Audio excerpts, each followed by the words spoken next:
Well, you could say that a lot of people put a lot more effort into production value of streaming for sure. If I intend on doing that, it's gonna be more for YouTube, I feel. Because at least you put in the time for YouTube and your content stays there forever. But Twitch, your content just disappears after 2 months. So even if I make content now, that's like awesome for Twitch, and I become relevant in 5 years on Twitch, this whole content is just wasted. It's so stupid.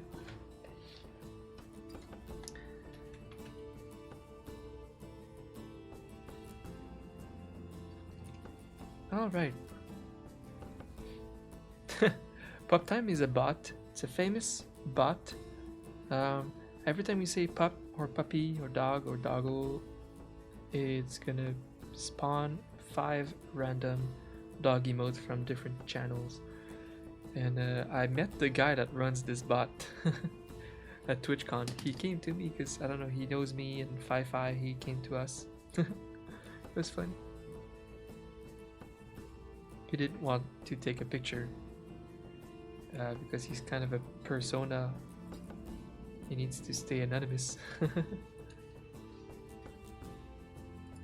Yeah, Pop Time's the legend. And I love how sometimes you can like gift a sub to him and he might pop up in your chat and actually be there himself, the real person behind the bot. But then he still acts in persona, so he's just gonna pop in with an emote of a dog. Yeah, that is pretty wholesome. He had these little cute stickers of his Pop Time brand to give us. I had that somewhere. Let me check.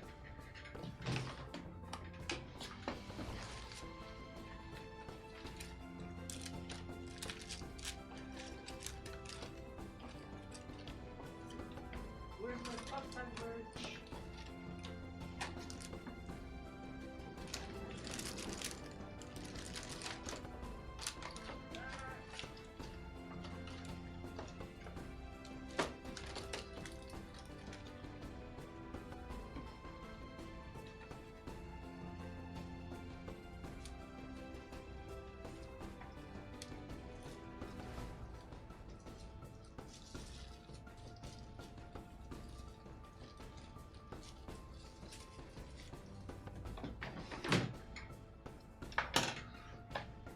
Well, I didn't find my Pop Time merch, but I found some random shitty Twitch merch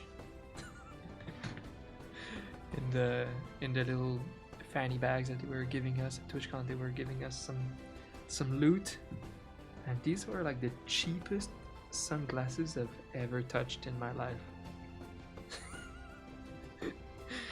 They look like shit and they feel like shit. It's just but it's Twitch branded. I mean, they don't mind having shit products with their brand on it. You know, the type of cheap that it barely shuts. It's like, ugh. Yeah. I used to stream without glasses, like with contact lenses, because I don't like glasses. I just have to wear them at computer. That's what sucks.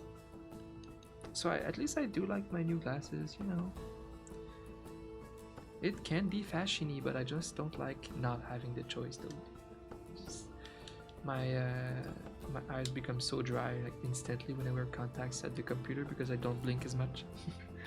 But anyways, hi everyone. Lilu, Sir, Corey, Spaghetti, Pop Time.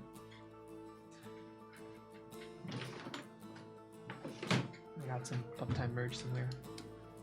Trust me, I'm not lying. You have to believe me. I met Pop Time. It's a me, Spaghetti-O. Okay.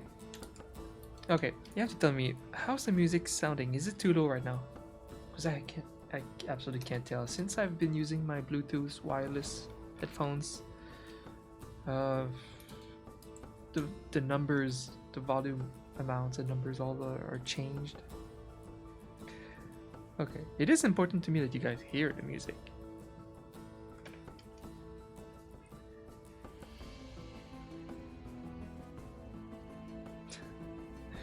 2020 takeout. What am I eating today? I'm actually probably gonna eat the amazing bolognese sauce that I made yesterday on the slow cooker. But I ended up eating the leftover curry yesterday, so.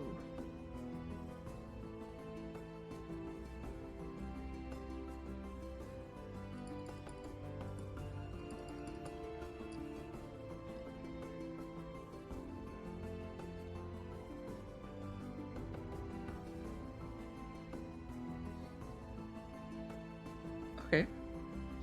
Sounds good, thank you.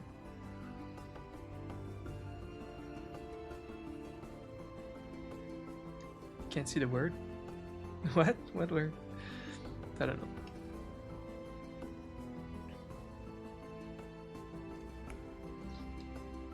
Alright. Oh my gosh, I feel bad because I didn't line up my work too well for these 3 streams this week. What's left? I mean, okay, at least I lined up one emote for Solo Man. Oh my god, I had to replug my mouse and all the settings are now all over the place. Okay. So we can color finish this greedy mode for Nicki. We finished this cute dog for Eugenia yesterday. What else? Okay, I'm gonna use this as reference, this little cute dog. I'm gonna make a pat emote with a certain expression, and she wants me to redo this shirt and put a jersey of her new team, the logo on it. Okay, that's kind of today's work. It's not much, but it's honest work. It's a meme. That's a meme. It's not much, but it's honest work.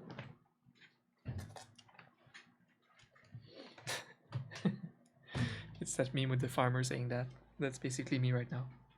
It's honest work.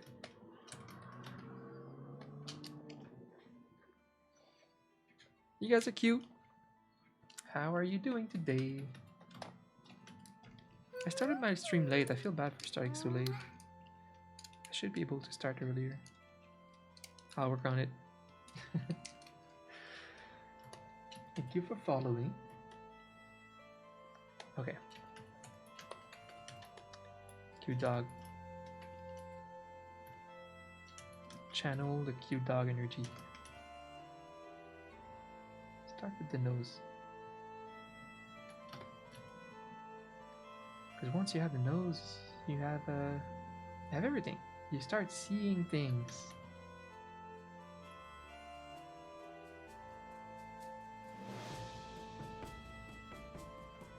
Thank you, Mammy.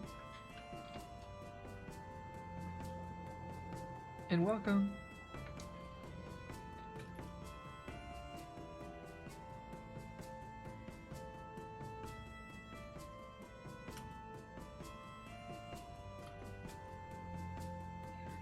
I got some medieval music because we found that yesterday while playing D&D, and I checked, and this YouTube composer has a bunch of royalty-free music, and like medieval fantasy, royalty-free. You're talking to me now. It's pretty cool. So it's gonna be today's vibe. This person, I mean, she's also a long-timer client of mine. I'm just making like 1 emote and a half. One, I guess 2.5 for this batch, tiny batch. I do have some more work lined up. I just didn't plan on making that work this week. I confused myself. So it's alright. We're finishing Nicki today. Then we have 1 emote for Solomon.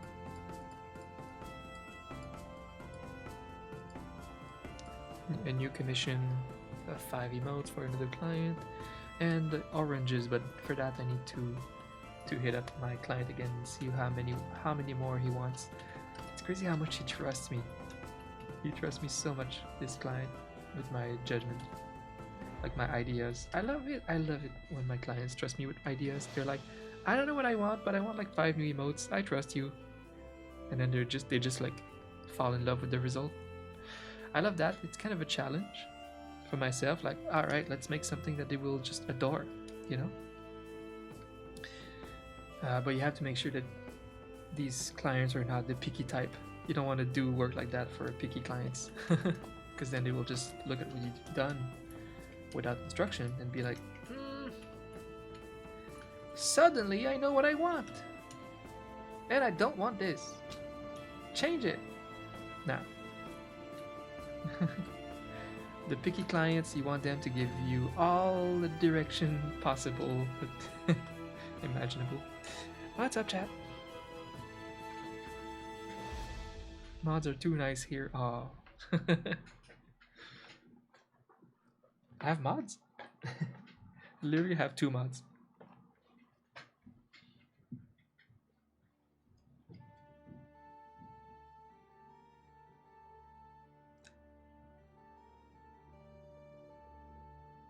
No mods for 30 minutes? Ah! Yeah, but be careful, I'm the most savage of all the mods.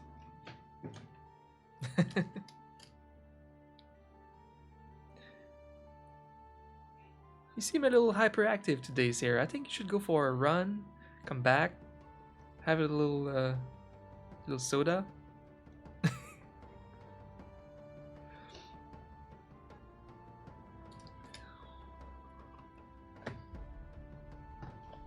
Hi, bunnies, and Mami Wa, Mami. I don't know how to say your name. Yeah, I'm not sure. Your loser fruit sub, nice. Loser fruit subs are my friends. I'll call you Mami.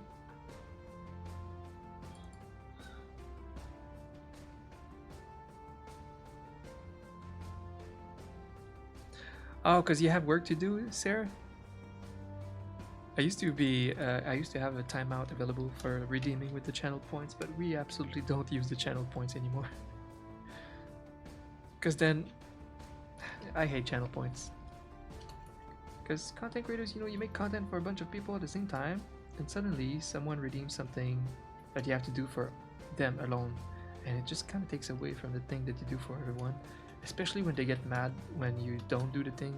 Like, I redeemed the timeout and you ignore my timeout, and then you just rage in chat.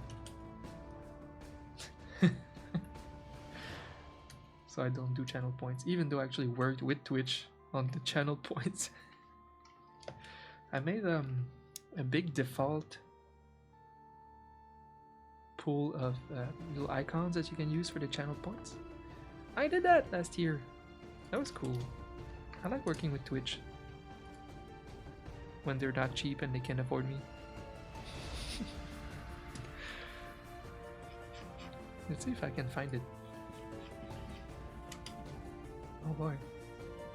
Oh boy. Ah! Wow, I tweeted so much! Never mind, it used to... Oh, so anime. Look at me.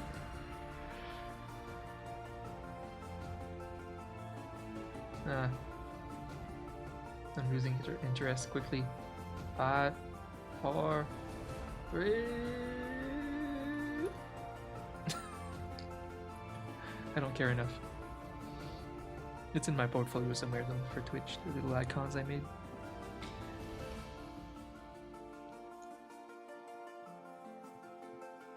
I'm enjoying the vibe of this place.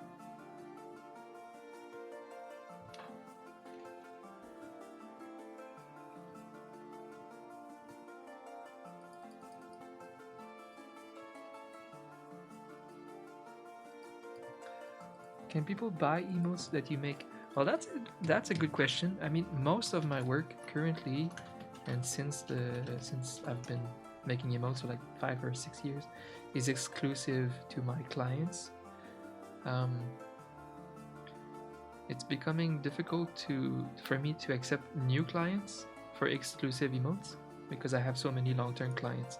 But I've been starting to try to sell different type of licenses on my Etsy store, where it's like emotes that everybody can buy.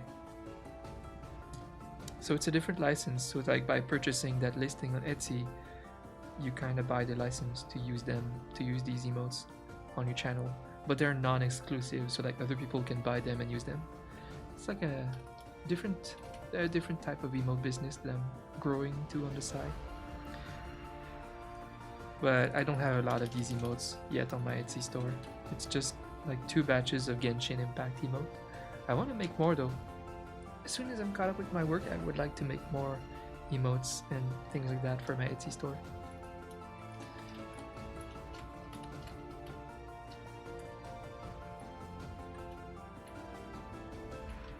Yesterday on my D&D game. Yesterday on AMC's The Walking Dead. We played. We fought a stone giant. Oh my god! We're playing this amazing pre-made campaign. It's the first time we ever played a pre-made campaign, but it's good. It's because it's an official campaign in the Forgotten Realms. It's a campaign in the Underdark. You're being captured in the beginning by drow traders, and you're stuck with your new friends in the Underdark. It's really cool. I always wanted to play like a real official in the Forgotten Realms, you know, with the real lore. It's really cool. With the real creatures like that you see in Baldur's Gate, for example. So we're in the Underdark, where the drow, the dark elves, and the illithids grow and live, and the Duergar, the dark dwarves. Really cool.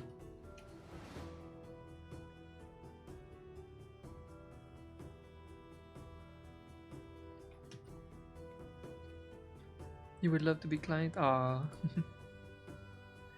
Yeah, for now I'm not accepting new clients. This can always change though.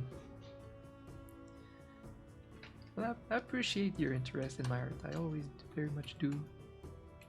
I hate that I have to be so exclusive, and that's why I hate that my product is something that takes so much time to do and is so exclusive. That's why I'm moving to like Etsy, where my product is for everyone. It makes a bit more sense long-term wise.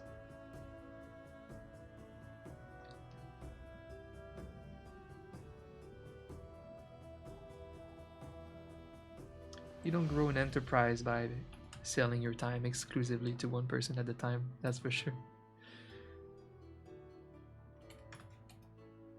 It's a good way to start though, to start the business.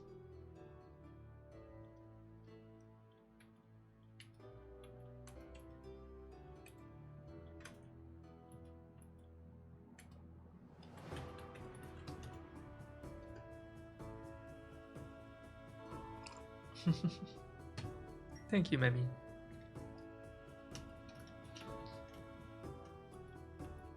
I really appreciate it.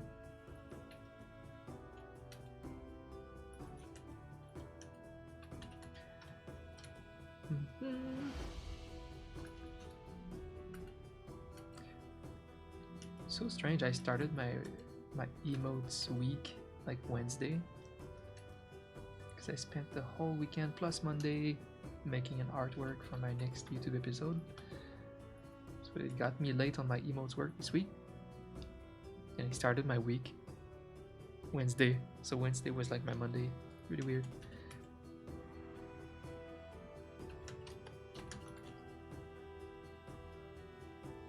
It's so weird that the weekend is like it's at my steps. It's right there. Tomorrow is Friday. Okay. I'll have to take this in. Alright, go get some work done. See you later, Sarah.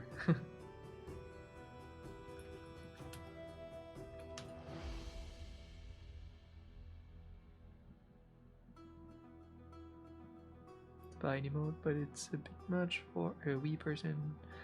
Maybe someday.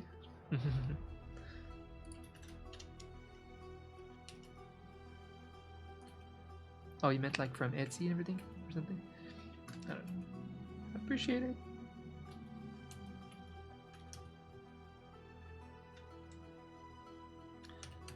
Okay. Oh yeah. It's not a usual path emote. Let me see.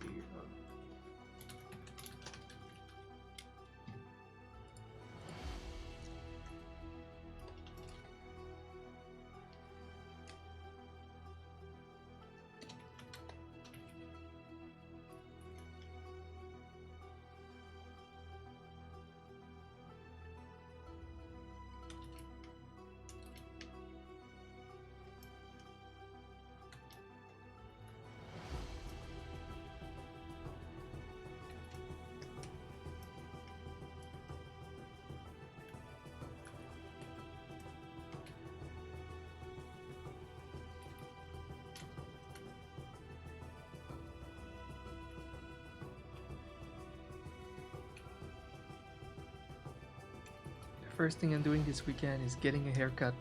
I'm so done with my hair right now. I don't like going to get a haircut, going to the barber.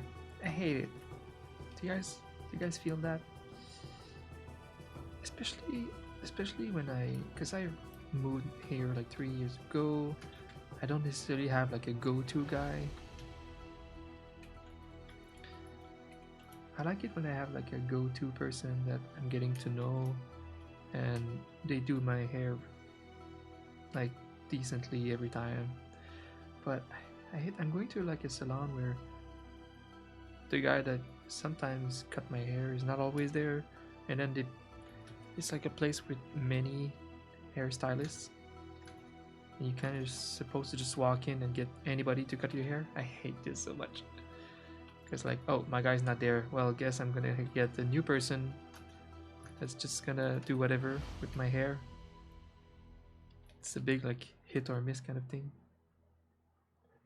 And I don't know why. I'm just a little, I'm just a normal guy with. I thought it would be like something really easy to get that type of normal short hair, right? But they all do it so differently, and sometimes it's just bad, sometimes it works.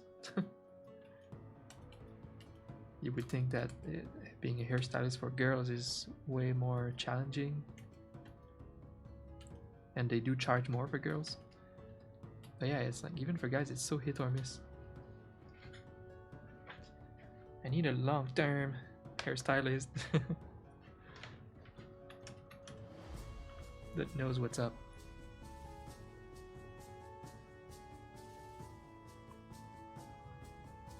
Hello, Slash. Good afternoon. Good afternoon.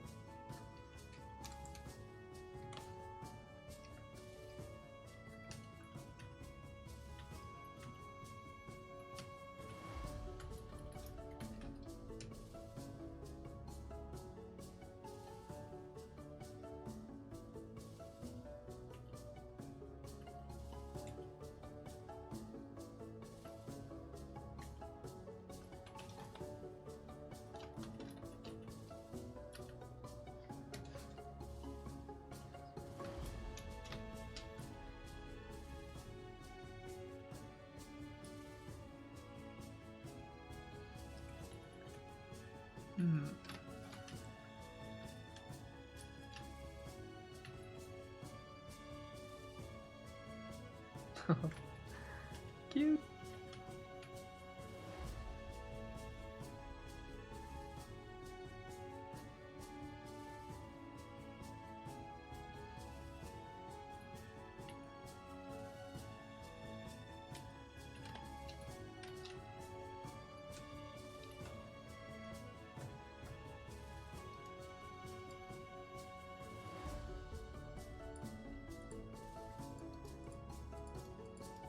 But yeah, I'm getting a haircut Saturday. Hit or miss.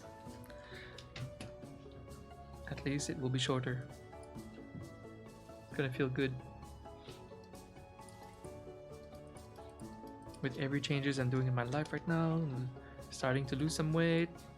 Getting a haircut, I'm gonna feel like clean and nice.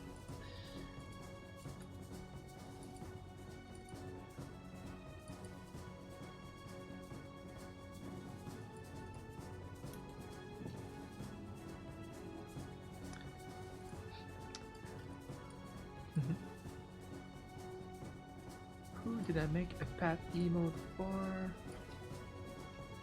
Okay. Eugenia.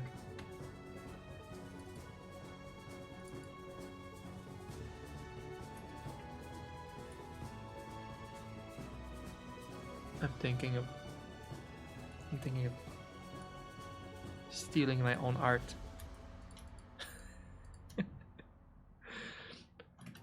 Alright, I will at least observe it, not like crop it.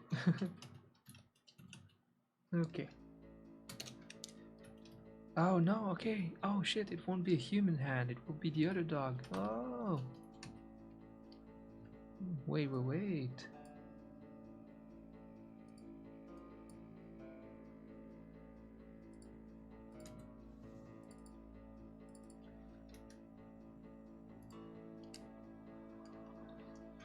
Then I'm gonna I'm gonna use this one.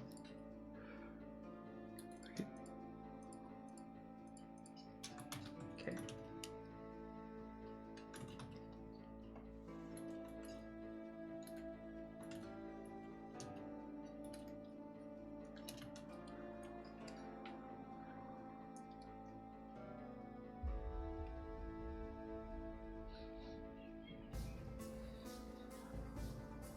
Jacob, hello, hello, hello. When you throw your art over, what is what? Oh, I don't know if I understood what you meant, but I use Dropbox. I put all of these files, all of the emotes, in one folder from like each client. Like I have all of my clients here, and then if I click on one client, I have this emote file here with all of their emotes. And thanks to Dropbox, I can right click, copy Dropbox link. I send that link to them, and they can download the whole thing.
On the black page, this?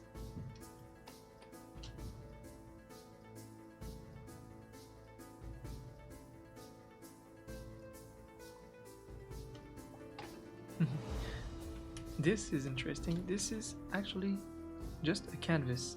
Just like any of these emotes is one individual canvas. And I just snap it here. It's just a giant one. It's currently like 5,000 pixels wide. So it's just a giant canvas. And I can slide from a canvas to another like this. Boop. See? But what I do is I use this board to put them in the small ratio, like the 28 by 28 image size. That's the size that we see on Twitch. So this is how you see if it looks good on Twitch. And I compare my little changes next to each other like that. That's just how I work. If I make a change, I can compare them and be like, oh, I prefer this one. It's really cool now that we can just move things around very easily on Photoshop like that.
Welcome!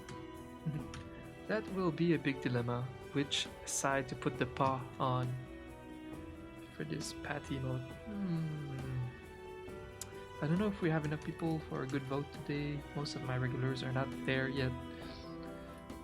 Let's go for a vote.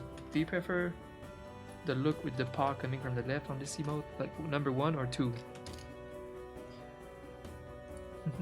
We have votes like that often.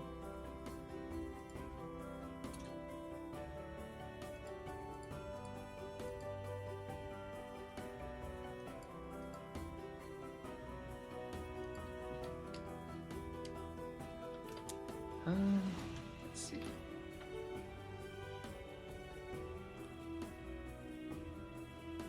Yeah, I think I might lean for 1, because I would assume that if there's a story to tell, there should always be a story to tell with art. I would assume he's kind of the dog is facing the dog that's trying to soothe him, and then the paw. So that makes sense. Scares you? Oh my god.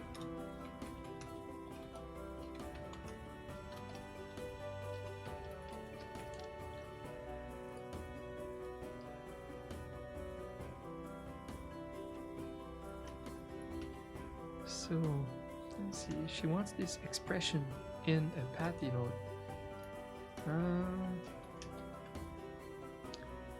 So instead of being cute, he would kind of need to be sad, because it's like a comfort type of emote.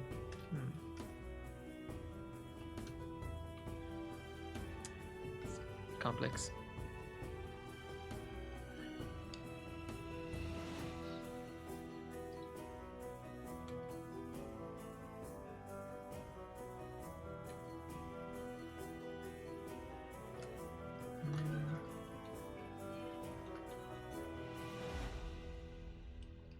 I don't know.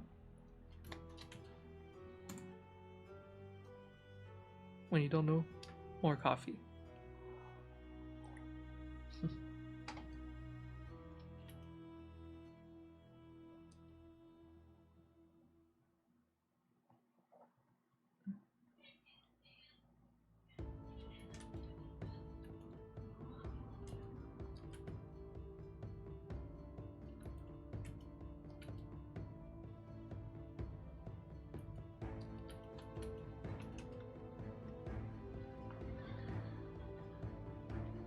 How is that funny, Lilu? Oh my god. How are you taking it, Lilu? I've been having bad vibes lately about remembering when my cat died, because my cat was so much more than a cat for me. He died 3 years ago, but I had like a dream of my pet recently, and I woke up so sad. He died like literally in my arms, super way too soon. Like, it was kind of a sudden heart attack type of thing. It was so sad. I was alone. Oh my god. Oh my god. I hate that every life ends in a traumatizing way. You know, it's so tragic. Life is beautiful and tragic. I always say that. It's beautiful and tragic. You can't escape it, you know?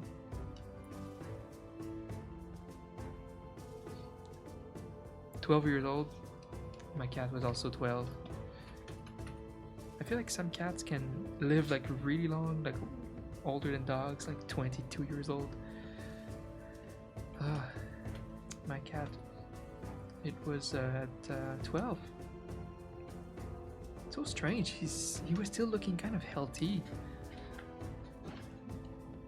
Sucks. It's always the best that leave first.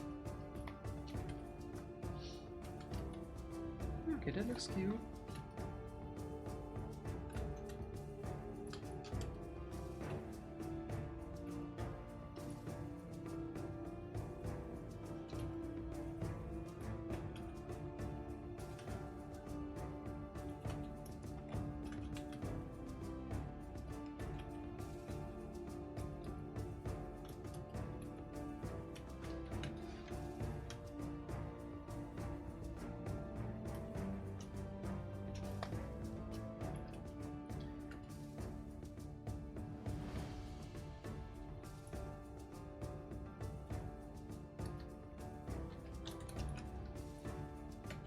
need to try one where he's kind of looking up a bit like the emoji.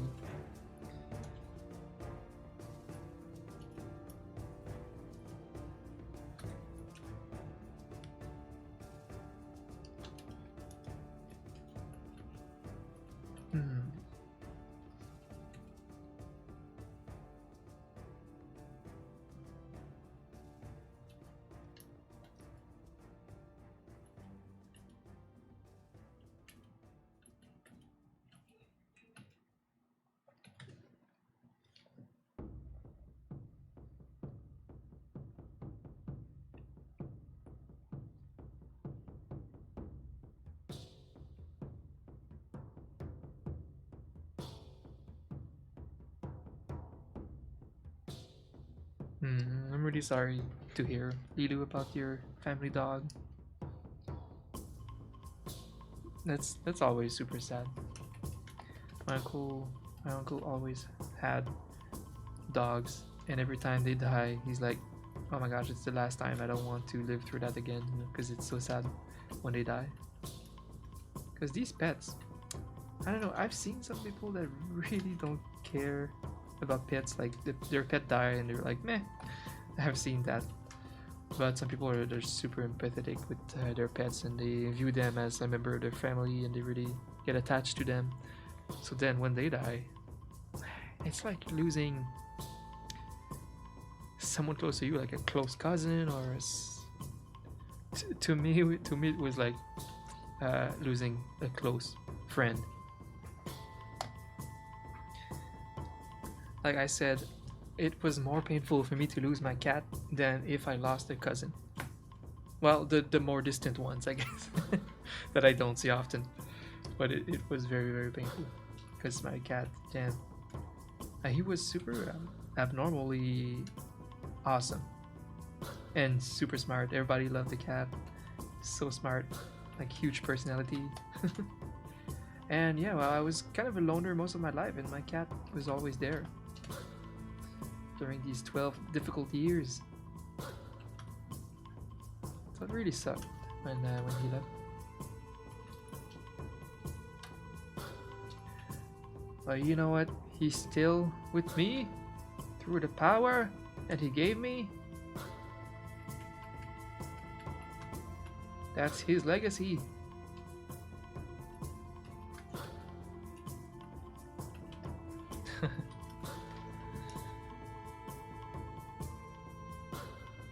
There's a little bit of that, right? Like, most people leave a legacy when they're gone through just existing next to other people. You always have an impact on people in many different ways, and that's kind of your legacy. Like, you don't necessarily need to have kids to leave something behind. And that's just kind of true. Some people save other people's lives by what they said and their support, listening to them at the right time, and then they die. Well, they left something like saving someone's life, you know? It's good. That's kind of what I want to do before dying. Just helping people and leaving a few things behind. Yeah.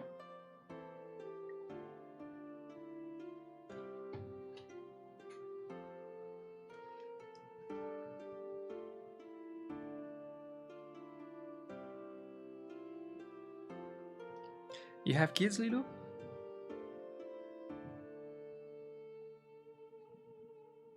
You have a guinea pig? Nice.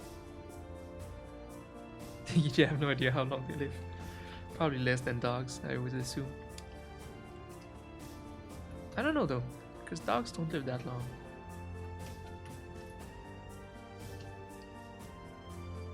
That's pretty cute.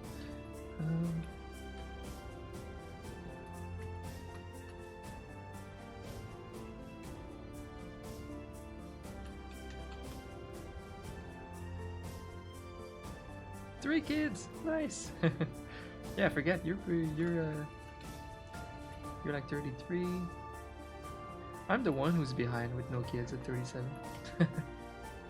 It's okay. I'm like such a late bloomer in life. I keep saying that. It's like I sacrificed all of my 20s to reach my goals, which I only did when I was like 30. So Now I have to make up for that by taking time for myself, traveling, having some fun in life. It's my time to have some fun in life. Traveling and yeah, growing my businesses. And I don't know. I have a growing. Don't tell my girlfriend, but I have a growing interest into kids, having kids. Now that I see my sister, she has 2 babies. They are absolutely adorable. I love them so much. Like one is 4 years old. She's so cute. Oh my gosh, yeah, so tons of work. Yeah. So, yeah, exactly for that reason, and not really, because it's hard to travel with young children, especially since we're gonna like work travel. You know, we're gonna like sit somewhere in South Korea and work. That's kind of what we want to do for a bit. We can't do that with kids. But the good thing for me, for being a late bloomer, is that my girlfriend is younger than me. She's 10 years younger, so she's 26. She's gonna turn 27 this month. It's her birthday month, and so that gives us some time. You know, she's still young, so it's okay if we are interested in having kids in 3-4 years.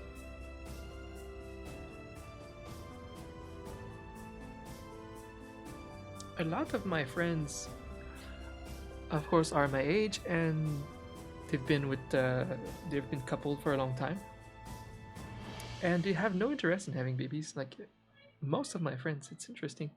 They live in Montreal. I believe a lot of our generation that live in big cities are less interested in expanding their family than people in the countryside. I've noticed that. I think it's a thing. I think naturally, humans, when they're in a big crowded place full of humans, I think they are less susceptible, subject. I don't know how to speak. Less likely to want kids. I think it's just a real phenomenon. Interesting, right?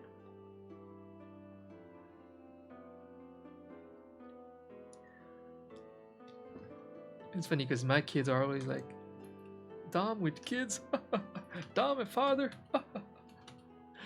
But I'm probably gonna be the one eventually be a father, and they won't. Like, come on, guys! I would be a much better father than like 99% of the other fathers out there, because they all seem to freaking fail at being fathers. It's so rare to to just have. You just need someone that cares, that treat their kids right and tell them that they love them. That's it. I mean, you know. And so many dads fail at that.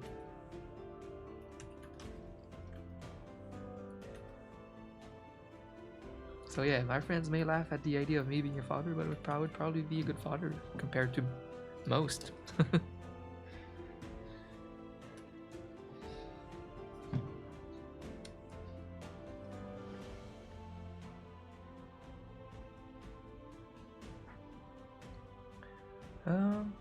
This have to be. The emote is so powerful. Had. Yeah,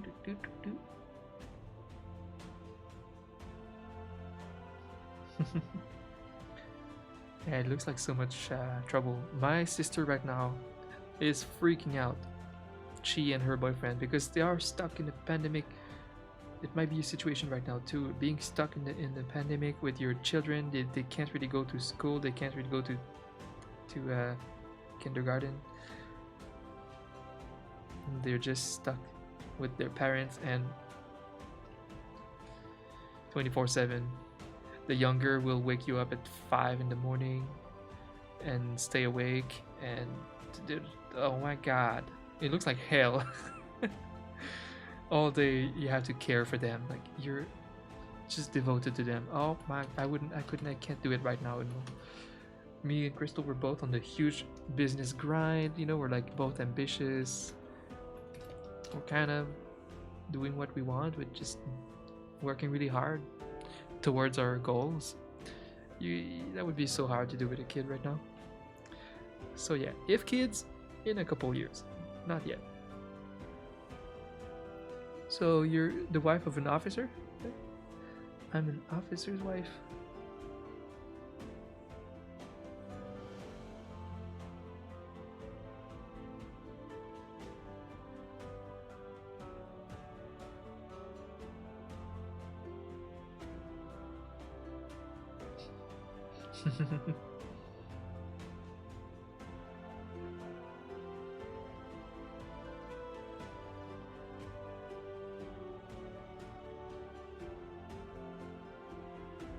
Wow, you have PTSD now. Homeschooled.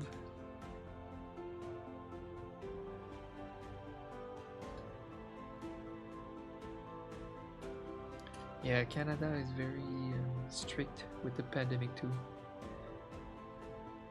In Quebec, they have how do you call that?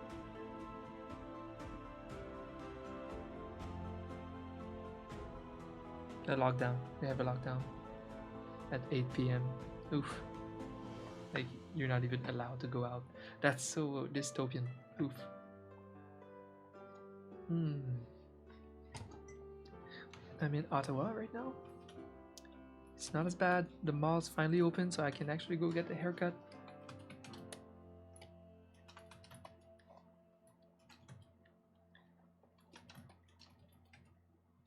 There's two ways to do this expression.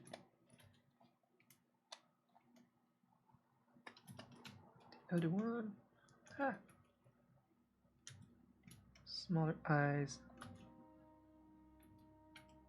A bit like a wide eyeball kind of thing.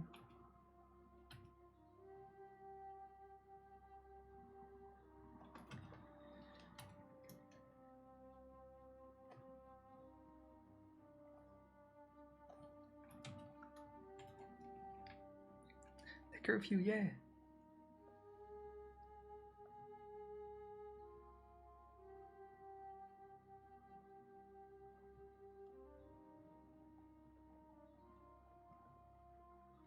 Six p.m.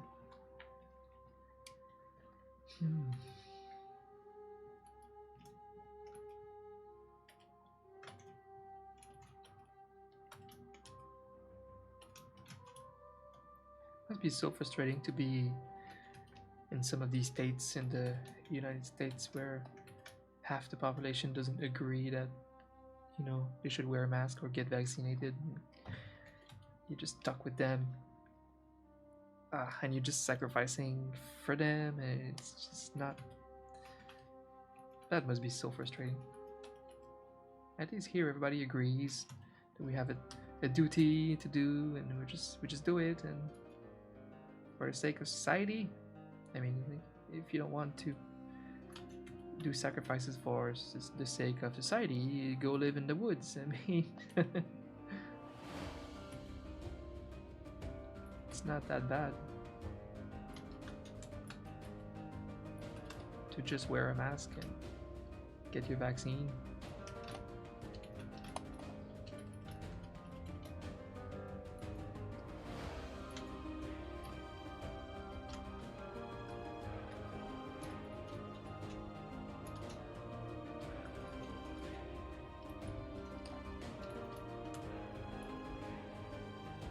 That inspirational music.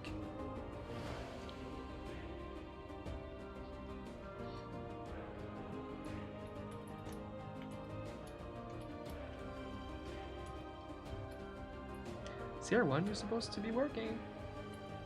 Go back to work. You work from home? It's hard not to get distracted when you work from home.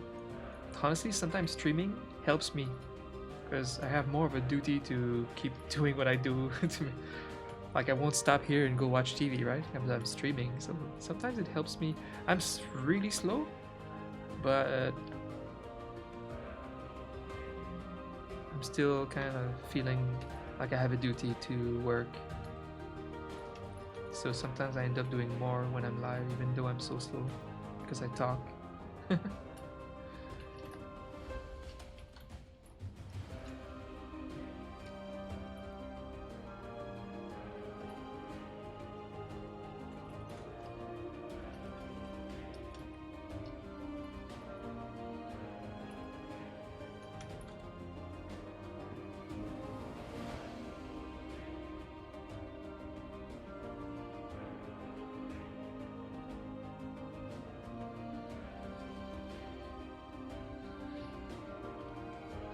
Fill out the paper.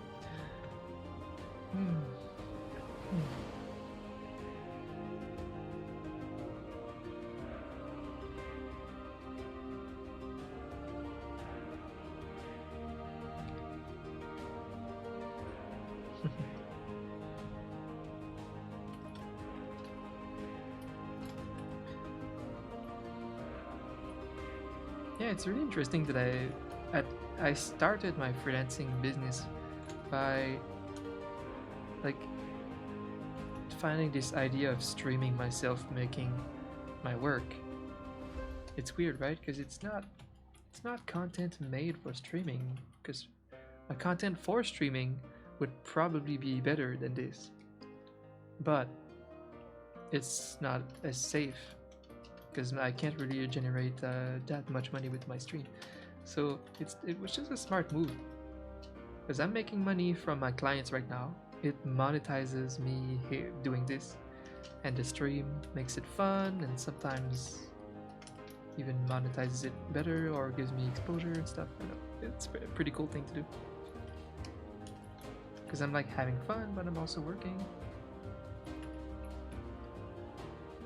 It just makes my stream grow less than it could if I was doing stuff for the stream alone. Alright, damn, I don't know. Do you guys prefer number 1 or number 2, the eye expression? It portrays the same idea, but it's a different style.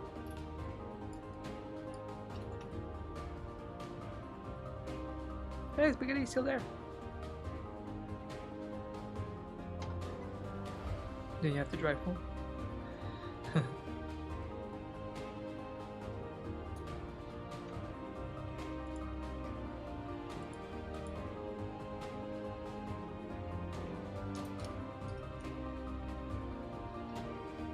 One? Good. Okay. Perfect.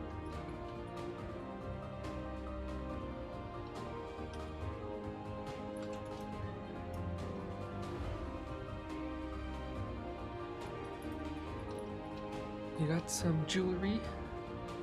Piercings? Okay.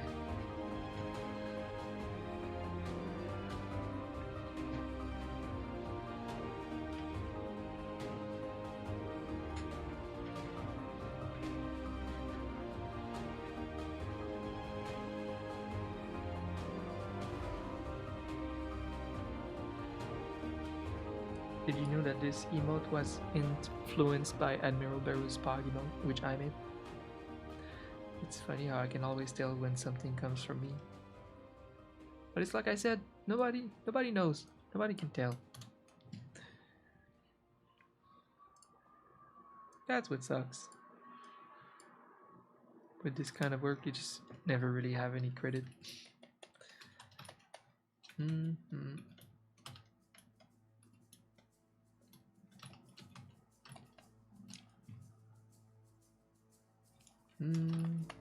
Okay. I think this is the sketch.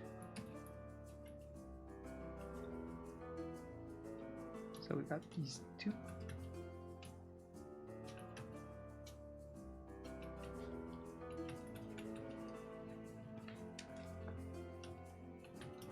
Alright, I have my two emotes ready to polish, and then I need to make an edit on this one, and that's it.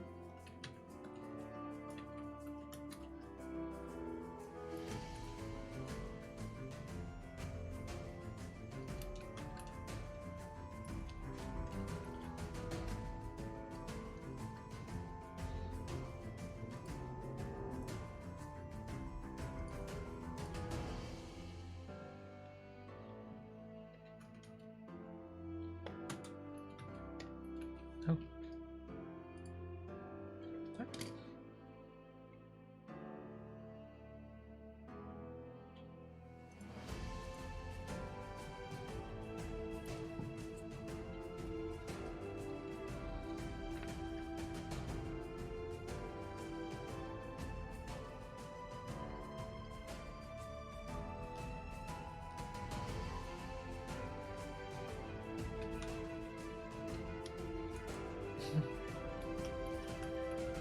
Well, I feel like as a cartoon, you would always portray toilet paper as a role.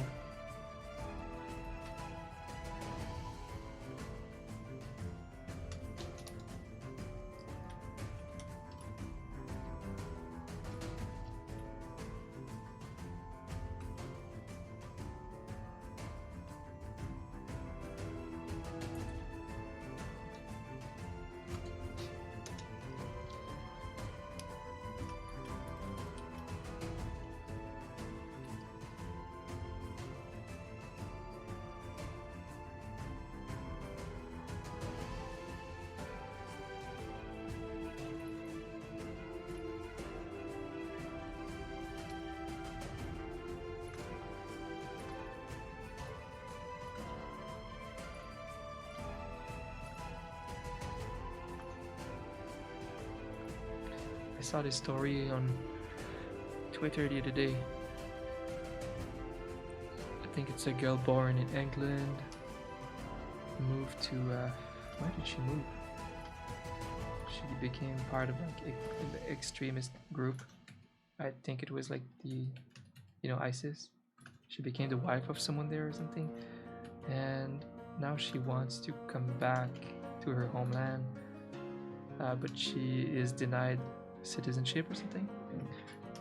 That's like an interesting. There's many levels of. I don't know. It's an interesting story. Because they think it's unsafe, and it could be because they are so good at like brainwashing people that. Yeah, I understand why you could think it's unsafe to take someone back from that group.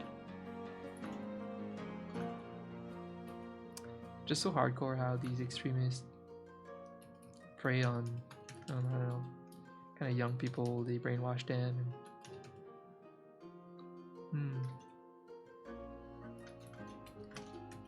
Pretty hardcore. It's not cool. I feel bad. I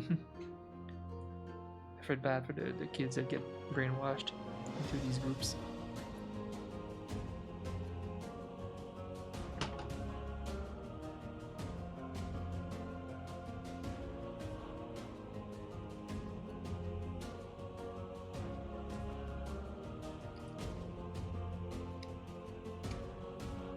Three girls left England as schoolgirls.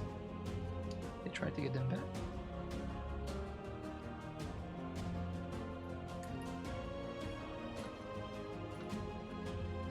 Did they leave to join ISIS or what? On their own accord?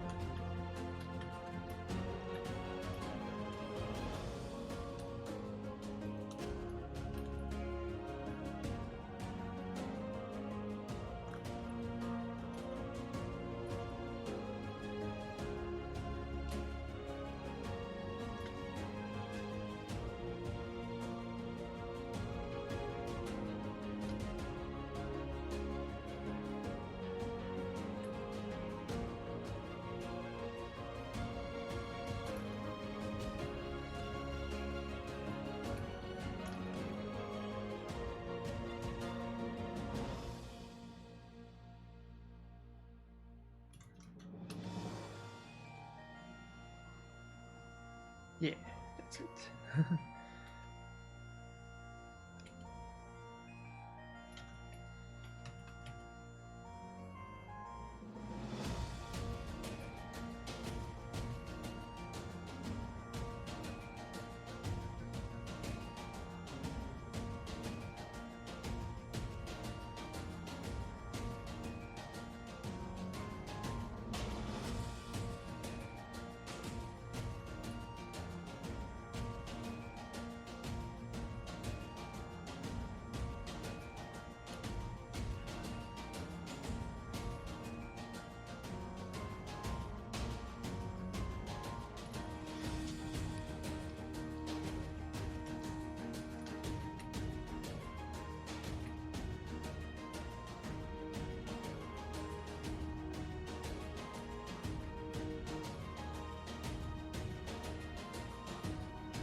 Mhm.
Yeah, it's no longer toilet paper.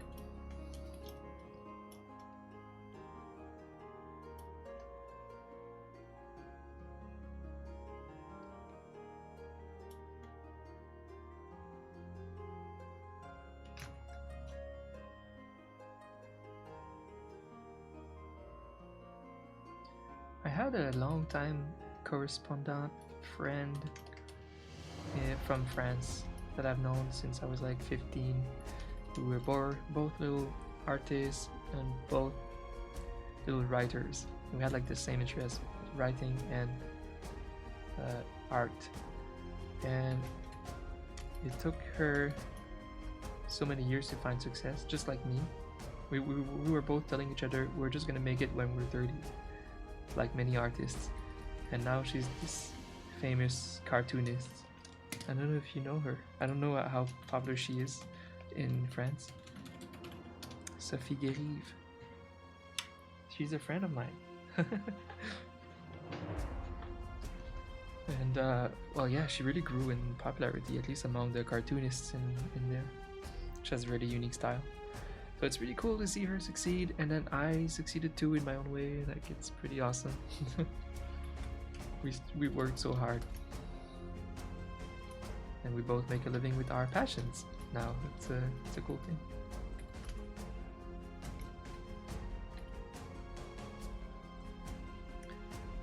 She was from Marseille. Now it made me want to visit Marseille because it's like next to the sea. It seems nice. You know her work. That's awesome. Wow. That means she really made it. Like, she's pretty popular then. Yeah, she's like a long-time friend of mine. Very close friend.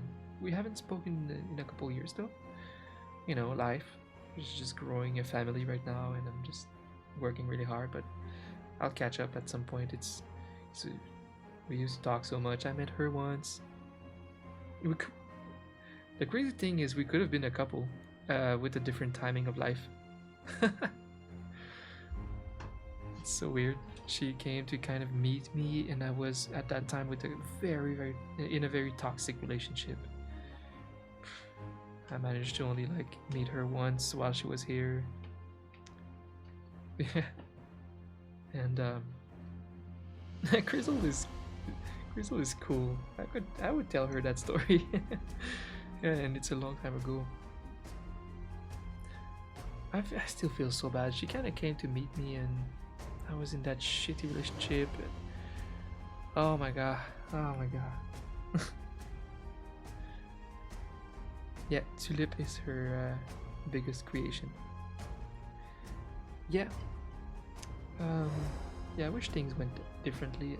Not that I wish I was with her. I think I think I found the perfect girlfriend me, which is my current girlfriend, Crystal. She's perfect. No, Still, just for the past, I think things could have been just much better for me and everyone. It was pretty awful, my relationships. And I just wish I, even as a friend, spent more time with her and stuff like that. But I'm so happy that she's doing so wonderful, and damn, she's like famous now. It's awesome that you just randomly know about her. That means that she's pretty mainstream known as a cartoonist now. It's amazing.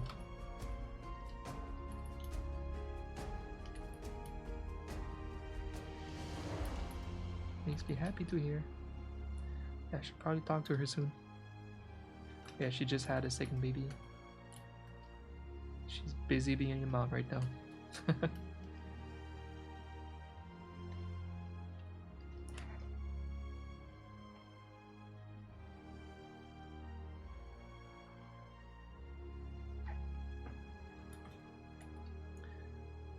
But yeah, I made it too, in a less like mainstream type of way.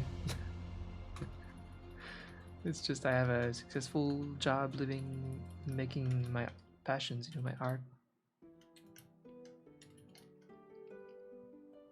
It's just less mainstream, like nobody out there would know about me. Not yet, at least.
My emotes.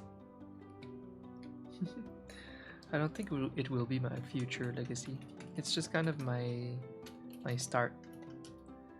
It's my beginning.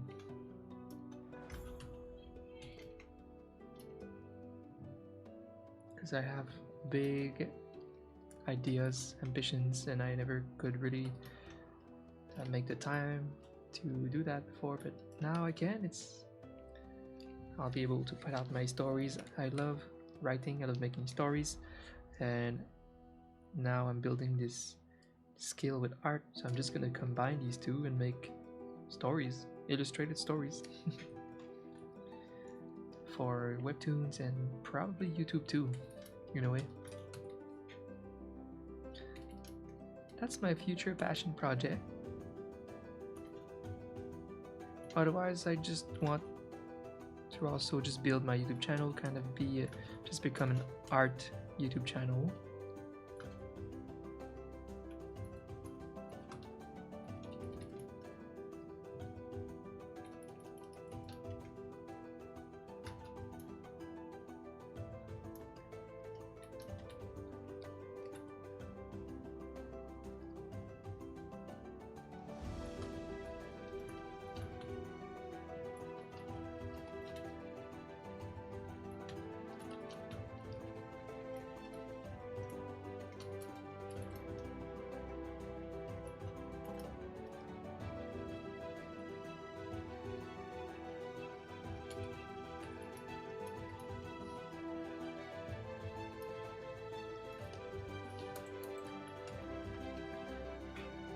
That expression, that shadow would work well if she didn't have a giant forehead.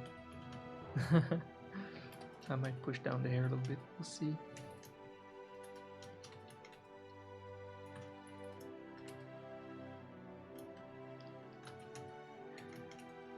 And I'm enjoying my time so far this year. I have a nice schedule. I like that I'm doing this intermittent fasting, that I've been doing everything I procrastinated, been to the dentist, been to the hospital, changed doctors, everything. You know, everything is going. I think emotes could be a legacy. Yeah, sure, if I committed, but the thing is, I don't think emotes are my dream. They're really an entry to my goals and dreams. It's like having one foot in there, and just succeeding as a freelancer is just giving me tons of freedom to build my other businesses. Because I'm someone who wants to to create big projects, big solo projects, such as writing a book, for example. I did that in the past. I just want better ways to tell stories. I think it's a pretty good idea, just illustrated stories on webtoons and everything. That's already sounds good to me. Building a big YouTube channel, tell stories and everything, illustrated. Just make big series like that.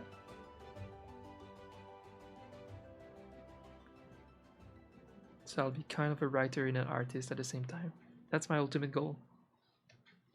But this allows me to gain skill and survive as an artist. So it's great. It for sure is great. So I'm very thankful and grateful for this job with emotes. I just don't think it's the thing that I'm gonna do forever. It's just the start of my art career.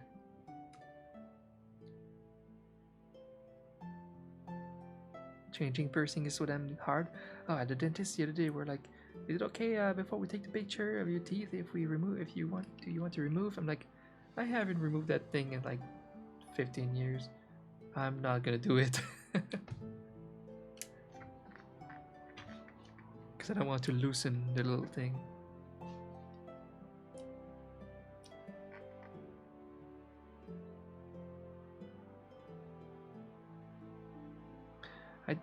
Yeah, I do find that YouTube is a good start of a legacy. It's content that stays there. It means something. It's your episode. It's your show. I like YouTube for that. It's a budget TV show, and I love that. So I'm gonna definitely work more and more on the quality of my content on YouTube and post a lot and just build that thing. I like that. YouTube gives you a legacy for sure as an artist or just content creator.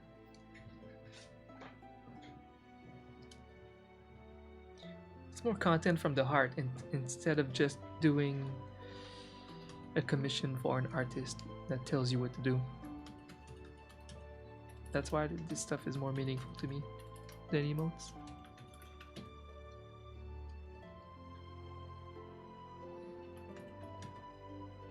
But emotes are still pretty awesome and unique. It's still like a unique style, a unique form of art that we kind of invented with the Twitch community.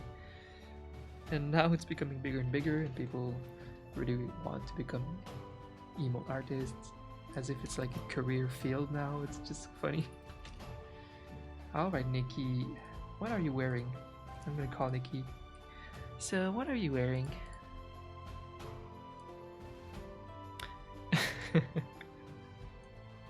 Oh, I was about to take a shower. I'm not wearing it. You know, that kind of talk.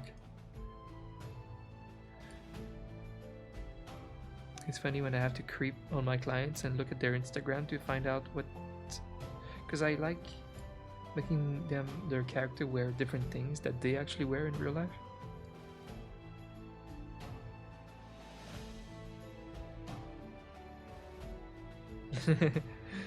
As she hangs up, yes.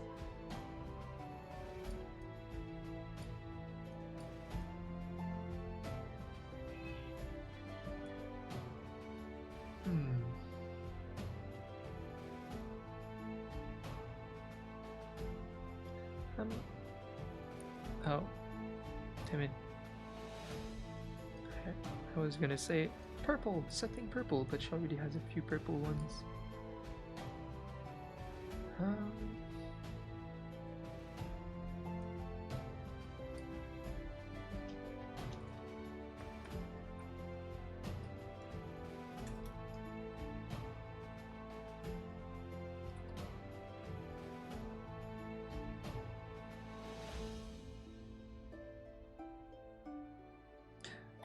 right, yeah. I do think that making money from home is a dream job. You don't you don't need to be famous to be fulfilled with that. I think that's true.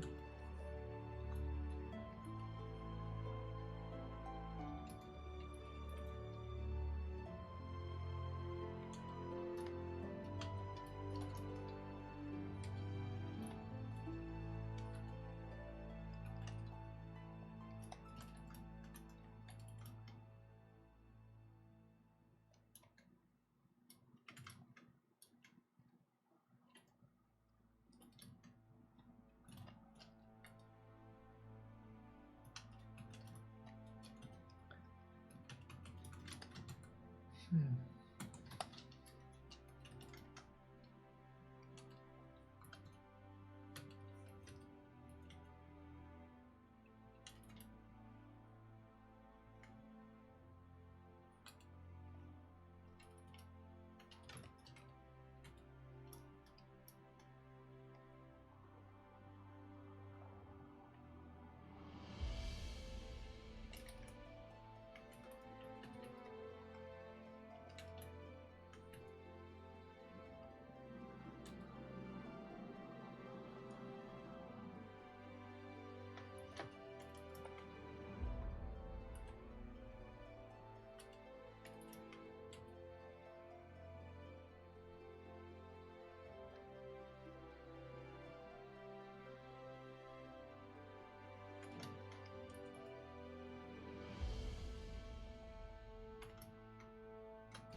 I'm wondering if I know some artists that retired from making emotes. I know some of the oldest emote artists. I think Ugu Bear still sells emotes. She's been playing a lot of games and streaming, kind of just going a bit more content creation than only artists. And I feel that. I feel that.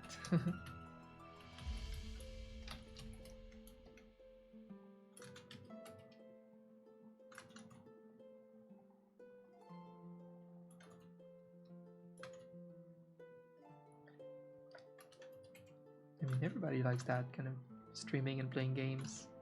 If you get to make some monies with that, it's pretty great.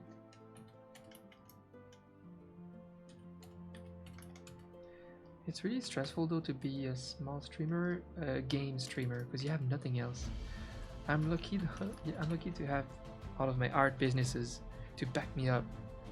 I could go and spend a year just playing games on my Twitch and barely growing because it's very saturated. But I would probably generate enough revenue from my other things, and that's what I'm building right now. That's why I'm kind of in a better and luckier position than many game streamers under 500 views, even under 800 views average. Yeah. You know what? I'm probably better off than people with 1,000 and less viewers that play games.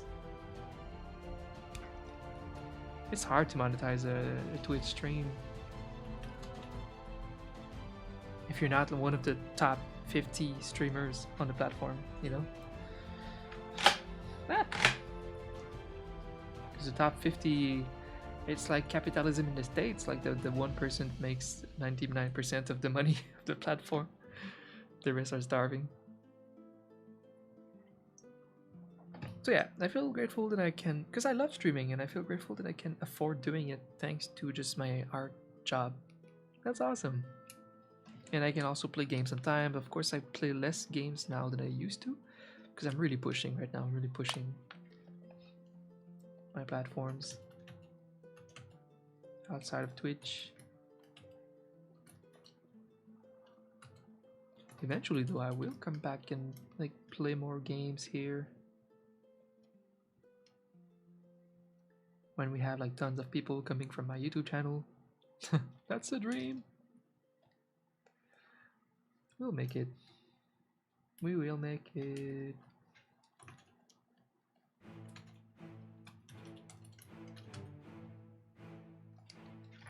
I admire people who have the patience to want and have kids. Not for you. Yeah, we had this discussion earlier. A lot of my friends from this city are in their late 30s now, and they don't want friends. They're coupled. They're all coupled since many years. They just decided not to have kids. My sister did have kids, and I'm more and more open to it. I used to be absolutely neutral, like, I'm starting to kind of want that, at least for the future.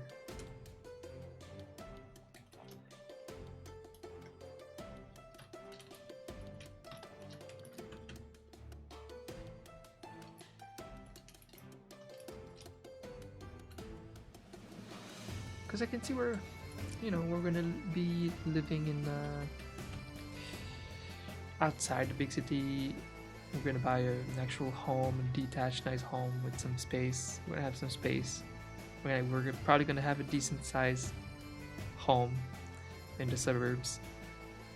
We're just saving for that. And so without that space, and I don't know, it makes you think it would kind of be nice to raise a little classic family in that setting, in your ultimate house, like your little dream house. You're building that living room. You build it. I'm so excited. I'm so like eager to buy the house, and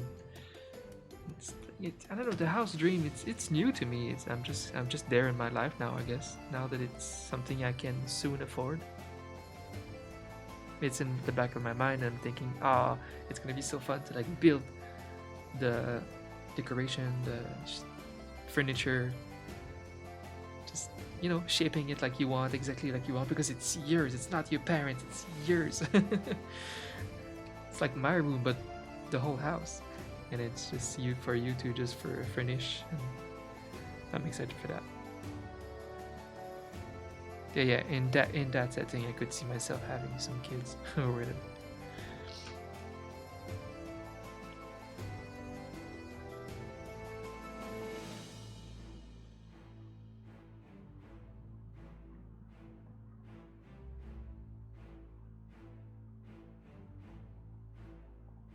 Sometimes you have dumb moments. What does that mean?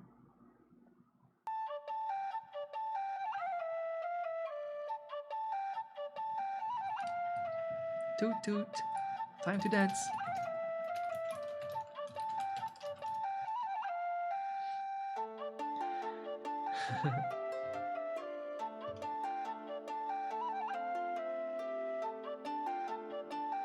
Now he has 300,000 subs. Awesome.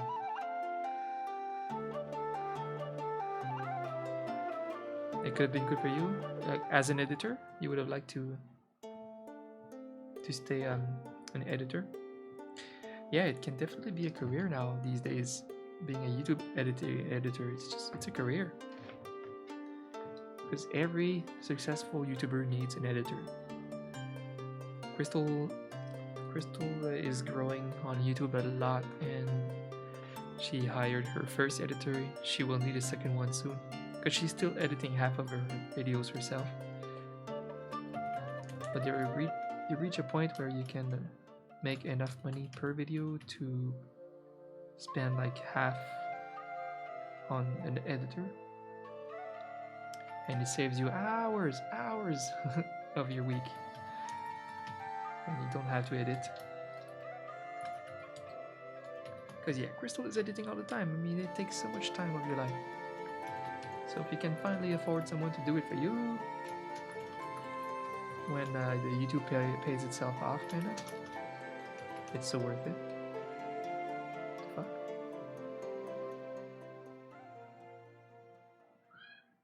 Oh, shit.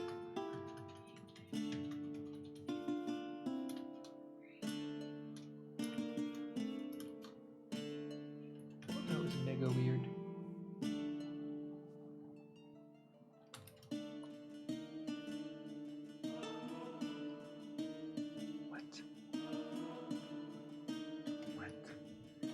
Wait, what happened? Okay. Okay. Good. Saved. Hey, almost tired. Good afternoon.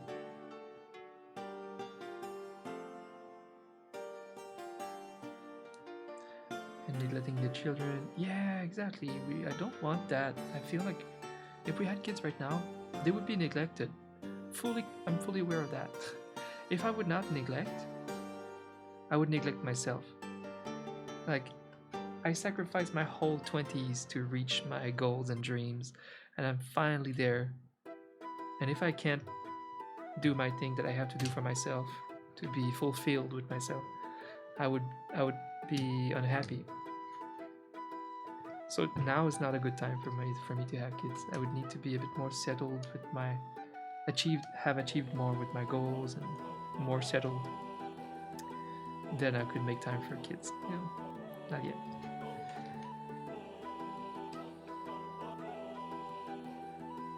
Yeah, that's danger with people having kids when they're not ready for them. They can be neglected.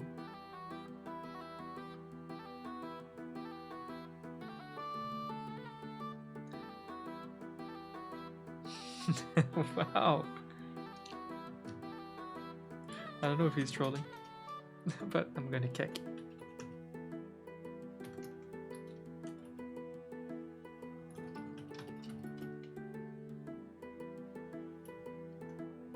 I have not yet started that school program I said I would start a long time ago. I bought it, it's ready, it's literally sitting there ready for me to hit play. But I need to be in that right space for it. I need it's an evening plan, and right now my evening plan is to finish Persona 5. Which is still kind of gonna be used for my work, because I'm gonna make a few merch of Persona on my Etsy store.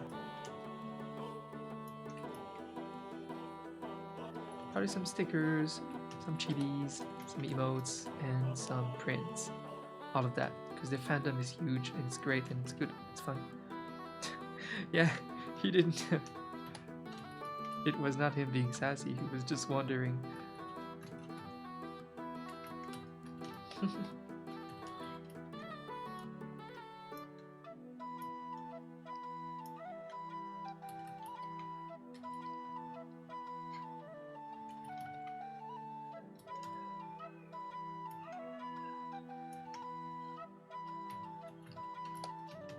It could have been the perfect sass, but he was not aware that I didn't start it.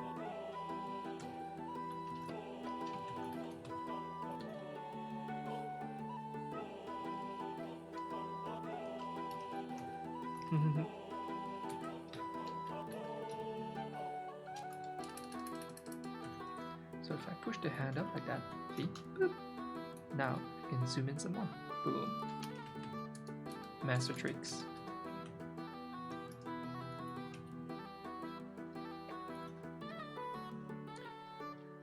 I feel like she's still kind of zoomed out a little bit. The expression would look better if I zoom in, but we will see how much we need to cut and zoom.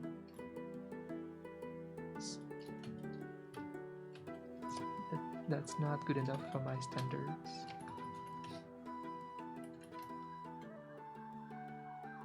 I would like more clarity than that. So we can cheat. Tommy scalpel time. Tommy surgeon time. Shit. push that up. And then zoom it again. Boom. And then suddenly it's getting more clear. But not clear enough yet. I'm wondering if I could push this down a little bit too so that she doesn't have a giant forehead.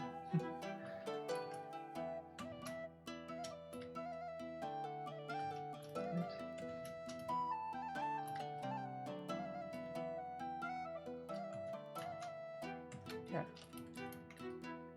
Then I could push the whole top down a little bit too.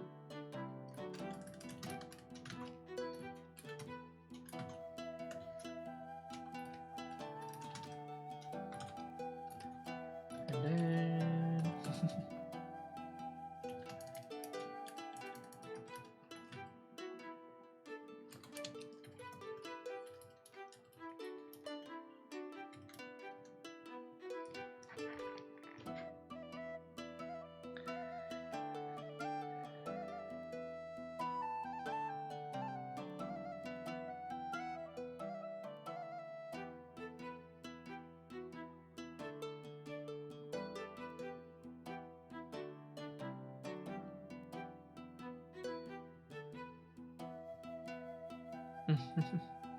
yeah, I used to always have the same lunches too in school.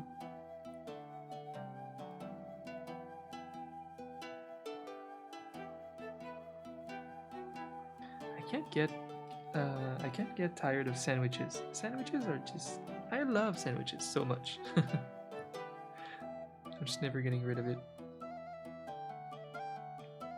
And getting tired. A cup of fresh fruits, salad, and veggie sandwich. Ah, seems good to me. What's in your veggie sandwich? Just veggies? Or like tofu?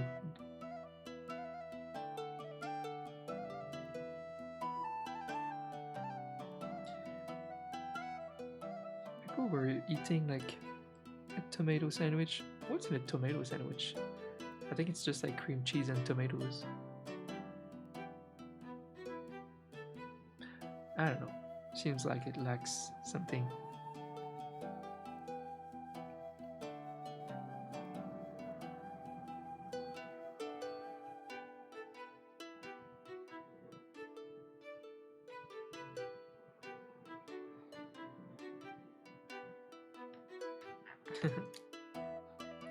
Avocado? I don't eat enough avocados. I love them though.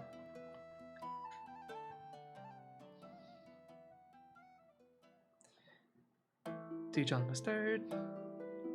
Spinach. I use spinach too as my lettuce often. Yeah, because I buy a big bulk of baby spinach, and then I can use that as a side dish salad for dinner.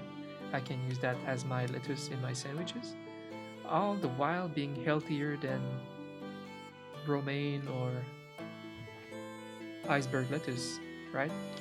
It's just healthier. It has more amino acids and a bunch of things, and it's good. Spinach is just healthier, so I just like lately just replacing any kind of lettuce by just my baby spinach.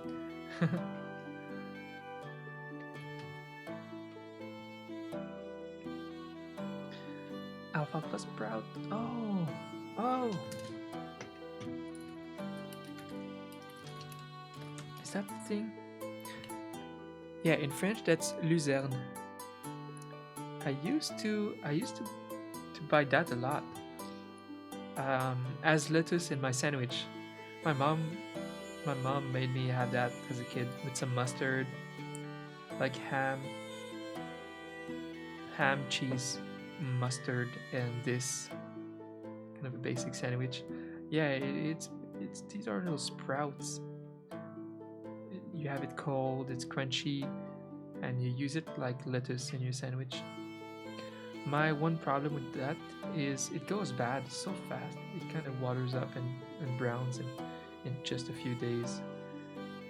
That's the only reason I don't have that, I think.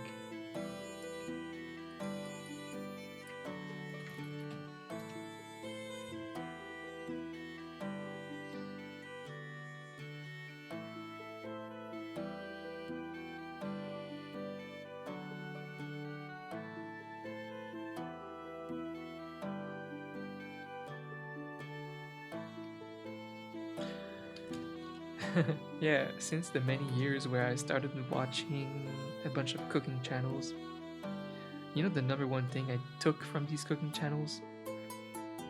More seasoning! Where's the seasoning? More seasoning! Gordon Ramsay told me that enough. The seasoning, where's the seasoning?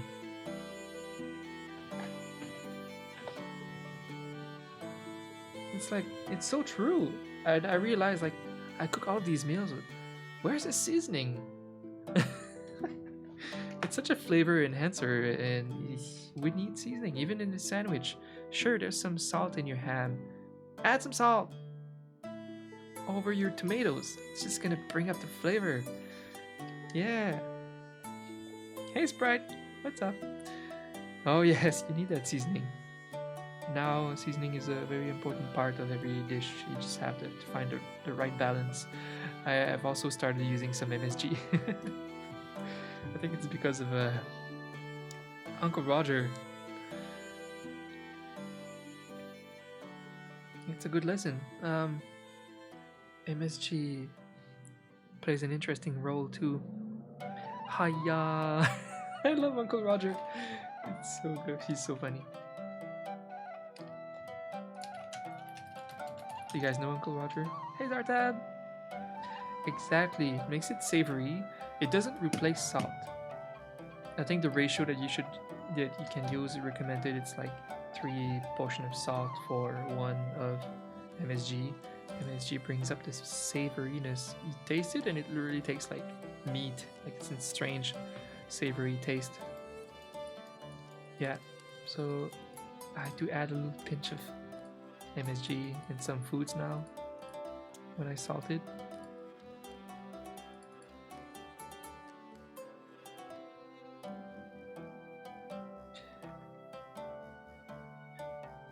Guys, what are some foods that you adore and you never have? For me, there's a giant list because, you know, I'm in my 30s. I work from home sitting, and there's no amount of dieting and workout that's gonna help me for losing weight. So there is so many food that I just simply don't have and I love, like chicken nuggets. I would freaking eat mountains of chicken nuggets every day, my whole life. If it wasn't that, I just can't. So I never, ever have chicken nuggets. I never have like a lot of food like that. I do have sushi once in a while. I would have it more. I think it's just in this area. Sushi is a bit expensive and a bit hard to reach. Like, I don't like spending $50 on my meal, you know? Fuck. Why is it so expensive? I love sushi.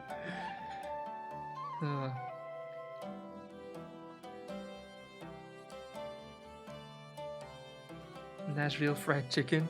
Yeah, your famous local fried chicken. I really want to taste it. I really, really want to. I would. Like, I won't really be so conservative of my food intake once I travel. Like, if I'm traveling, first of all, I will walk all the time, so walking, and then you have one of the biggest reasons I'm traveling is to taste the local foods, all the favorite foods, and just have it all. So I won't go easy there.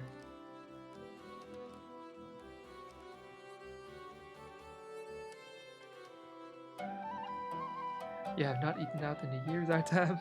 You're ready to die. Oh no.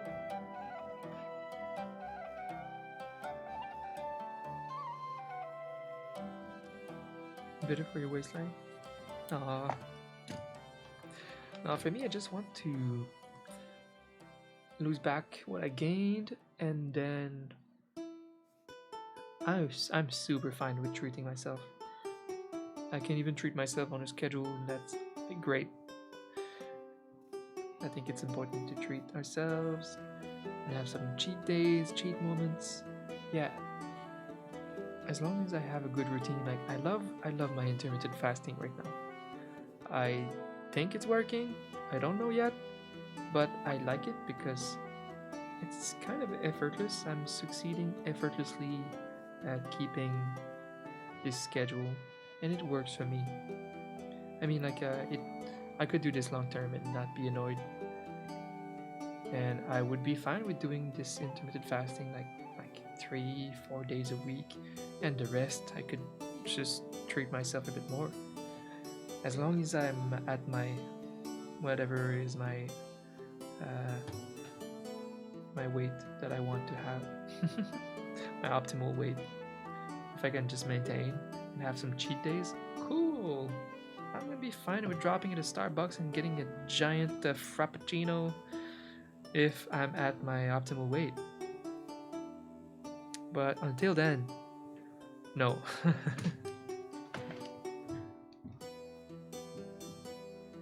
Mocha frap?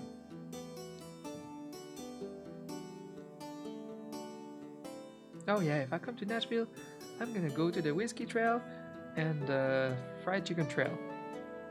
I'm gonna have it all.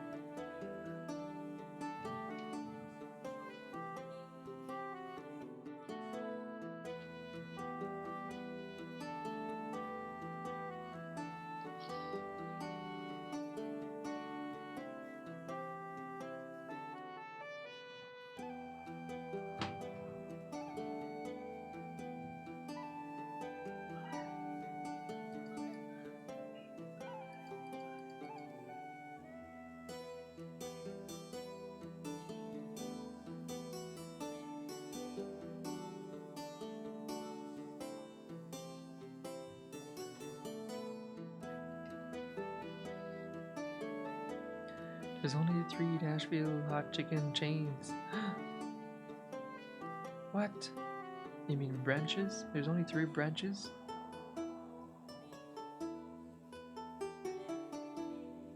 In all of Nashville? Oh my god. I need to go there. Thank you for following.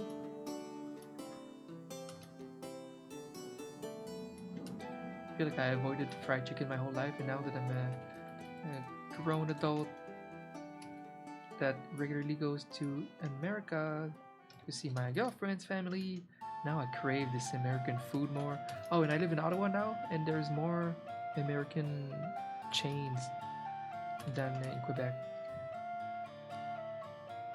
So there's like KFC, Wendy's, there's one Chipotle, and oh my god. Chipotle is the one thing that I would like to have everywhere in Canada, in every town, like Subway. I don't know why they're not pushing it. They could be bigger than Subway in Canada. I don't understand what's going on with their business. If they plan on opening more, expanding. Because I like Chipotle so much, and every time I go to that one only Chipotle in Ottawa, people love it. There's always a big lineup, and people love their Chipotle.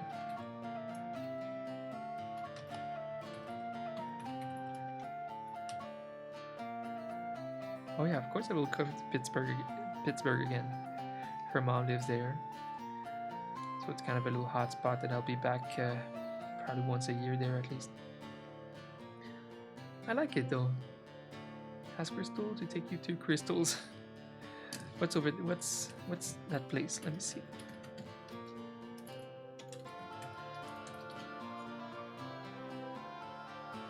Crystal Biotech. No, probably not that.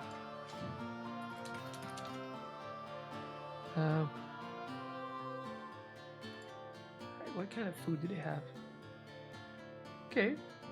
Just big square burgers.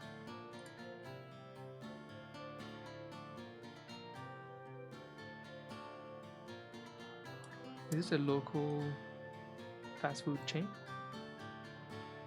Crystal Restaurant Chain. I'm up. I love tasting these new places. Oh my god, I'm so hungry. That's why I'm all talking about food. I skipped breakfast today because I had the late snack yesterday. And with the fasting, I am not allowed to like late snack. So when I do, I just skip the next day's breakfast. I'm like, fuck it, no breakfast. But it's crazy how much I tolerate not eating for longer periods of time now because I train my body with this routine. It's pretty crazy. I go long periods of hours of time without being hungry at all. It's good. I mean, hey, I think I'm gonna see some good results this year.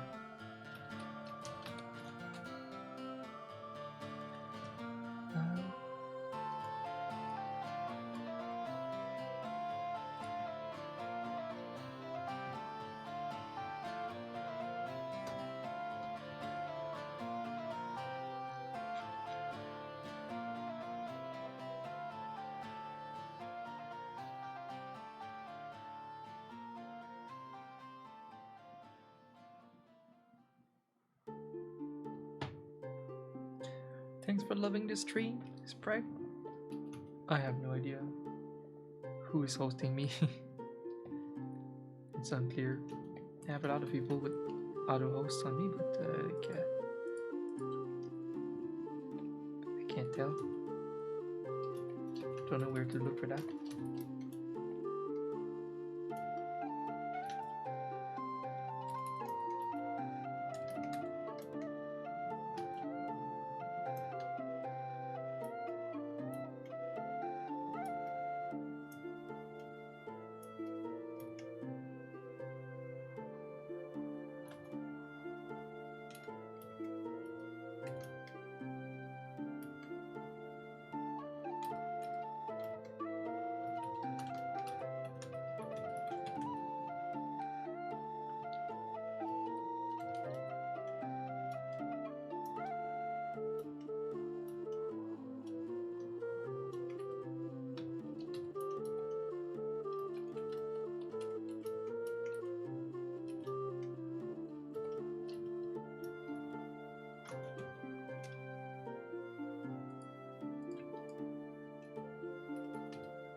Okay.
Thank you, Sprite.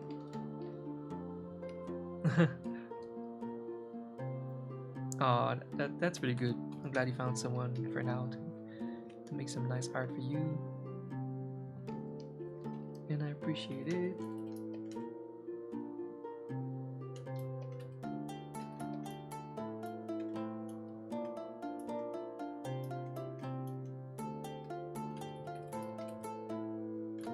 So what have you guys been watching lately? Anime-wise or series-wise? What am I watching? I'm always watching a ton of stuff. What am I watching lately? I'm finishing...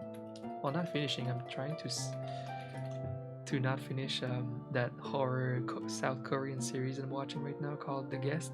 It's much better than I expected. I love the vibe. I freaking love... I always have loved K-horror. I've been watching this stuff for like 20 years, but now they make like really good series. It's really cool. So they have a nice spooky vibe, and you know me, I like spooky vibes, so I've been watching The Guest. What else? I've been watching a lot of... I'm surprising myself with watching a lot of crime documentaries on Netflix.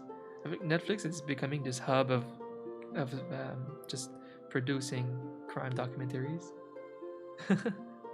And some of them are just really interesting. I kind of love that stuff. I watched last month the story about Elisa Lam and at the Cecil Hotel. Remember that odd video from 10 years ago with that girl that looks like she's talking to a ghost in the elevator and it's super weird? And they made like a crime documentary about her case. Apparently it was a big case in LA, but you know, from outside we didn't really hear about it. It was not a ghost. Spoiler alert, of course. But it was very like mysterious. It was a weird thing. It was a decent documentary. What else did I watch? The Night Stalker. Dude, that has to be one of the craziest serial killer stories of all time.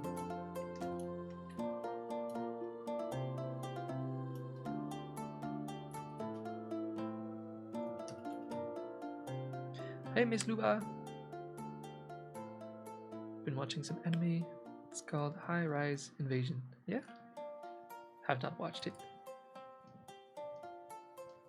Thriller and action. Sounds good. I started a new D&D series. New D&D series, yeah?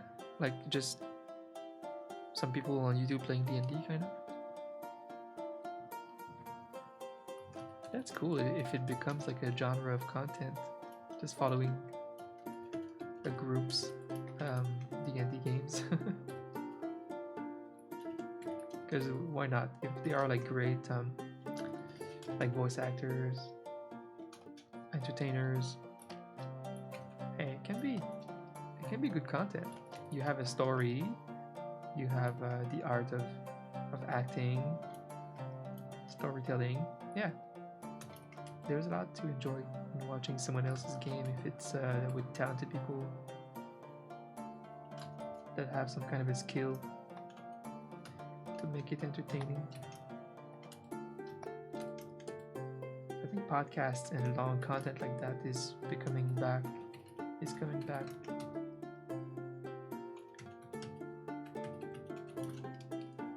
Because for a while, the past few years, everybody had to turn back their content to be like 5 to 10 minutes for short attention span Gen Z.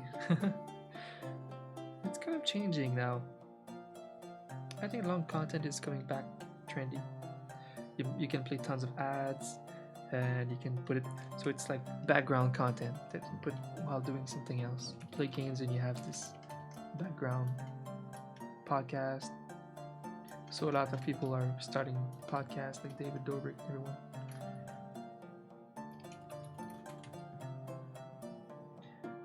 What's up, Miss Lula? See some cute puppy in the background? Oh yeah, the one. I mean, there were a couple of cute puppies here.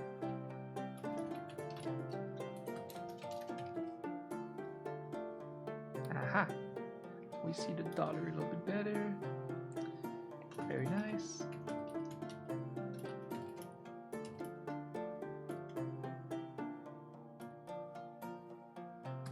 Yeah, I'm having trouble lining up my series right now. I feel like I'm caught up with everything I wanted to watch, so now I have to like look a bit deeper. And hopefully there's like some good series. Like I was like, yeah, maybe I should watch The Last Kingdom, and a lot of my friends that are big TV whores like me are like, it's not as good as people say. Like it's less good than Vikings. So I'm like, meh, I don't settle for less than the best. Unless I'm desperate and I have nothing else to watch. Hi Blueberry Girl, welcome. Welcome. Yeah, Vikings was good. Vikings impressed me a lot because of how many episodes they had. For a setting like that, normally the episodes are pretty like expensive to shoot and produce, and they would only have like 12 episodes per season. But like no, they actually have like 20 episodes per season. Like they're going ham. Long seasons, so many episodes. And for how good the series are, that's really impressive how many episodes per season they have. Vikings is a big ass production. I'm a bit behind on Vikings, but I'll catch up sometime. You're at the 4th season? I think I'm 1 season behind. I'll catch up at some point.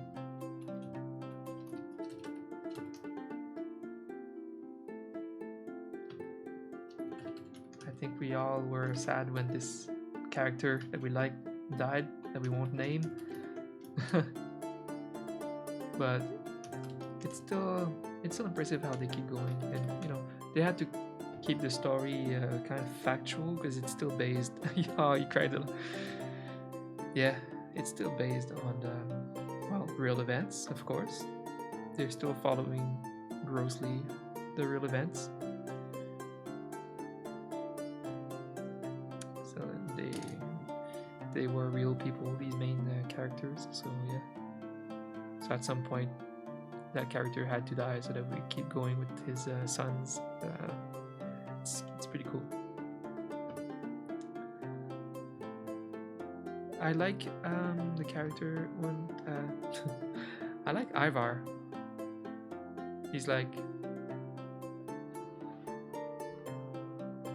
this kind of evil, damaged kid, but he's kind of well written, and the actor is amazing. So I do like this character, even though he's kind of a villain. Sometimes I like the villains if they are like written with passion and acted with passion. I like them because they make it so interesting. They are interesting in a way.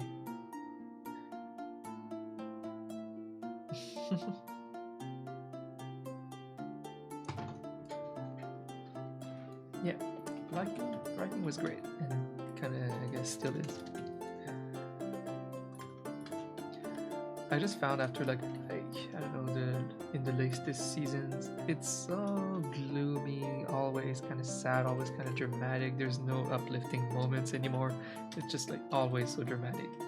It's a drama. It's a real drama. Sometimes I was starting the episode and I'm like, freaking cheer up.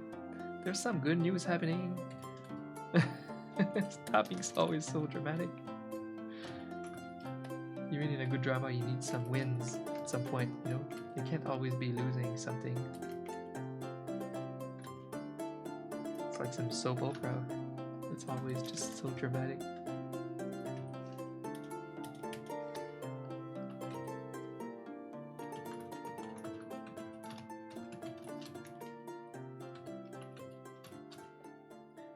Alright, took me forever, but we got an emote. Boom. Even though I'm super hungry, I don't want to eat until like 2 more hours, so for my fasting thing. So I'll just start here and try to make one more emote. But before that, I'm gonna go just grab some coffee. I'll be right back.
I like my little setup in my room. We make the most of this tiny apartment. Like, we're so good at organizing it. Because this is the bedroom. We live in a tiny apartment. We just have like a living room and a bedroom and a small kitchen. But we make the most of it, and we save so much money while being here, so we gather money for the house. I have water in my nose. Yeah, I have like the bed right there, dresser. My indoor bike is like stashed between my desk and my bed. We just make the most of this space, and I like it. Feeling cozy. I like having everything that I need efficiently placed. Alright. Yes, thank you so much for being active and chatting with us today, Lilu. I appreciate you. See you next time.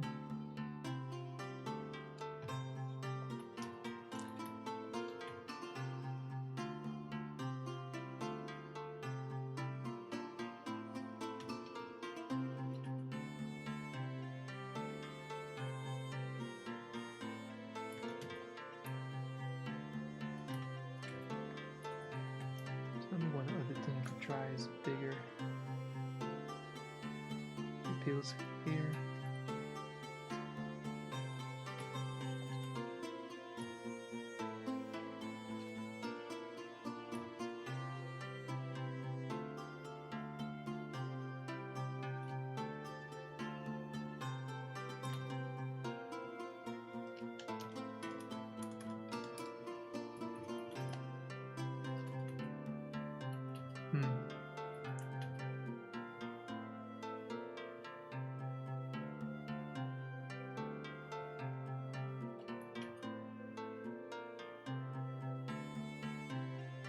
I need a revote. 1 or 2 is the cutest, saddest puppy.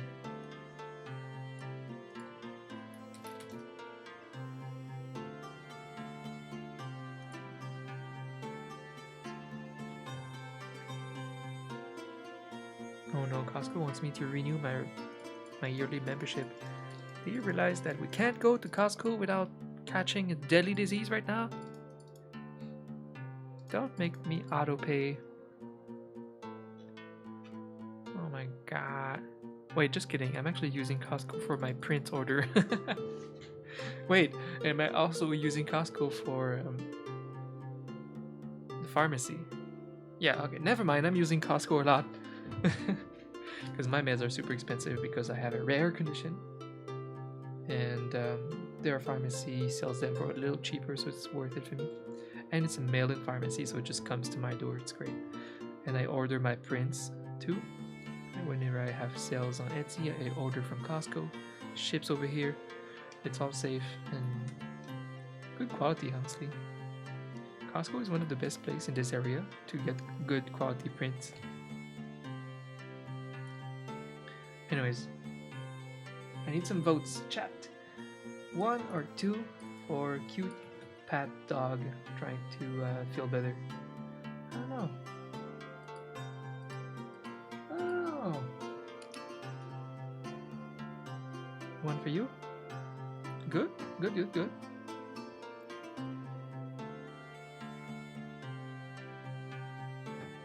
Coffee. I told myself, because I really want to buy that new, what am I saying?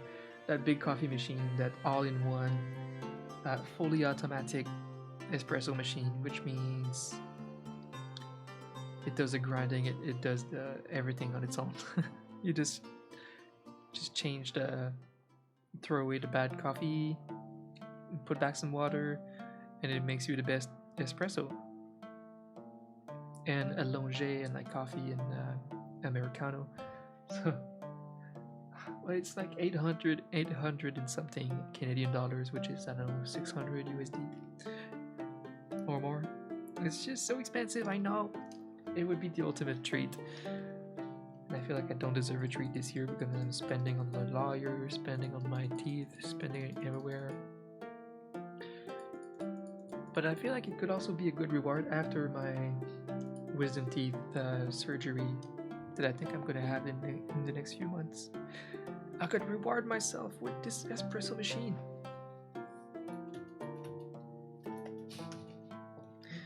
Rewards. Alright, let's go with number 1, I guess, because it had the most votes.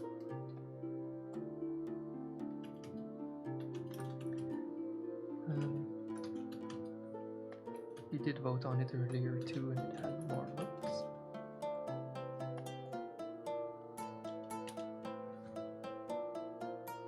Which way should he face?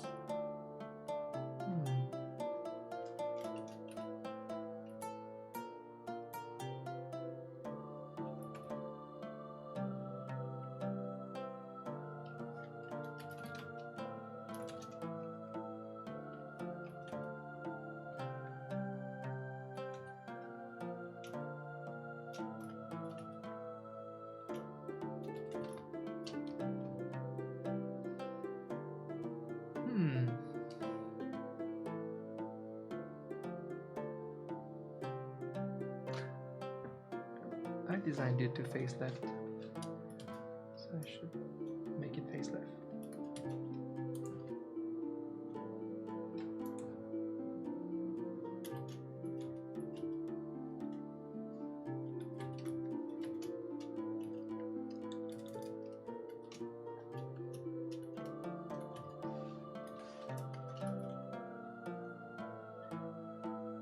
Alright, sellout is done. Oh, that's it. Okay.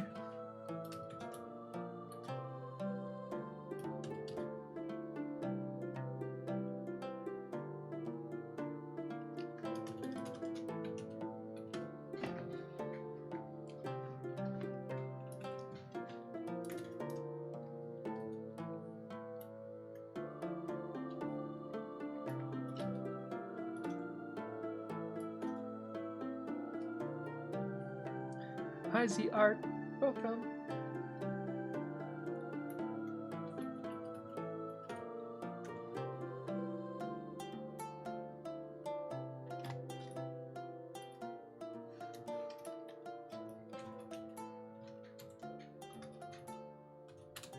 No.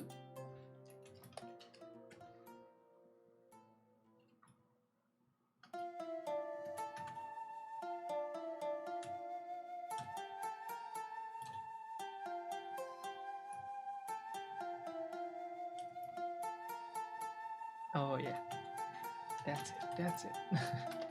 That's the spot. I'm doing great. How are you?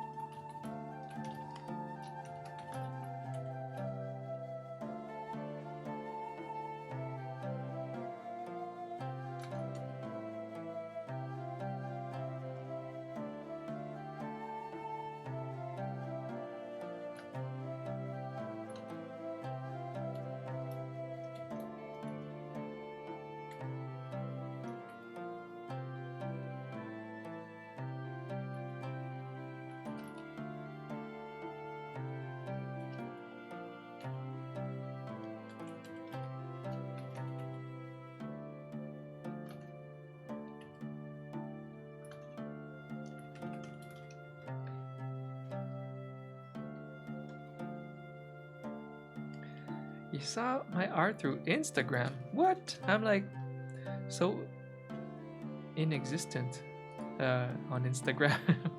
Like, of all the places to discover me, I'm surprised it's from Instagram that you found me.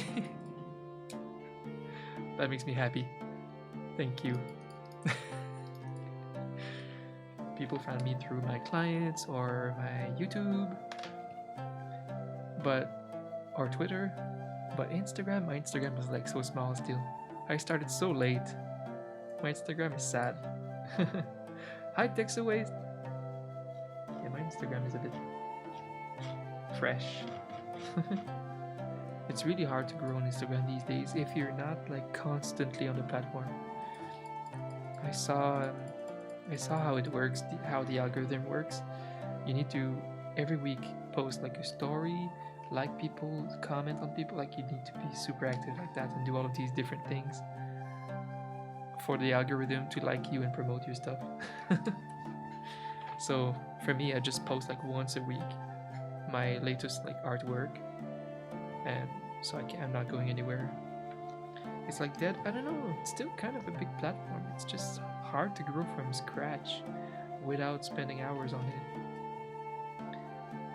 I am doing some YouTube stuff. YouTube is the place to be, and I'm actively working hard on growing my YouTube channel.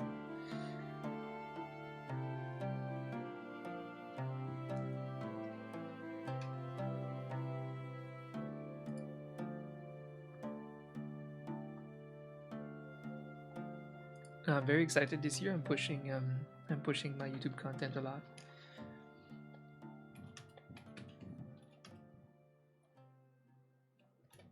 Yes, YouTube is the absolute place to be right now. And you're right about TikTok too. TikTok is just so hit or miss though. It's something you can do as a content creator if you already have a platform, other content, and you just recycle it for TikTok. YouTube is still like the most stable and long-term place to grow in right now. But if you can do both, it's a good idea.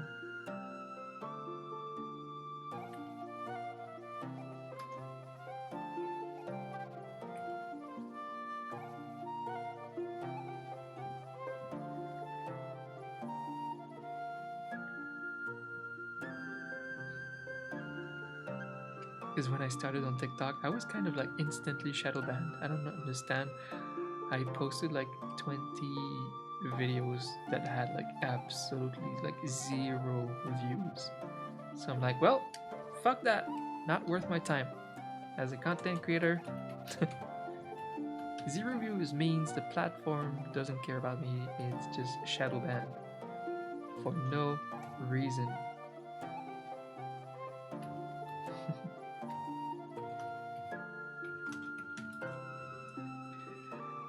But I don't know.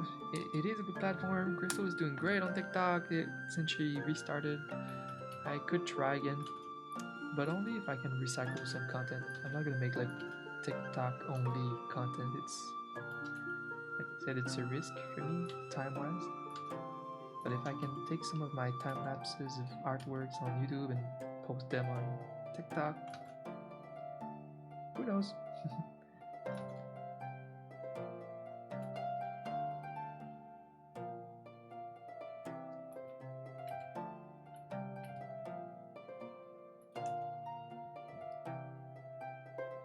You're slow and smooth lining. Thank you, thank you.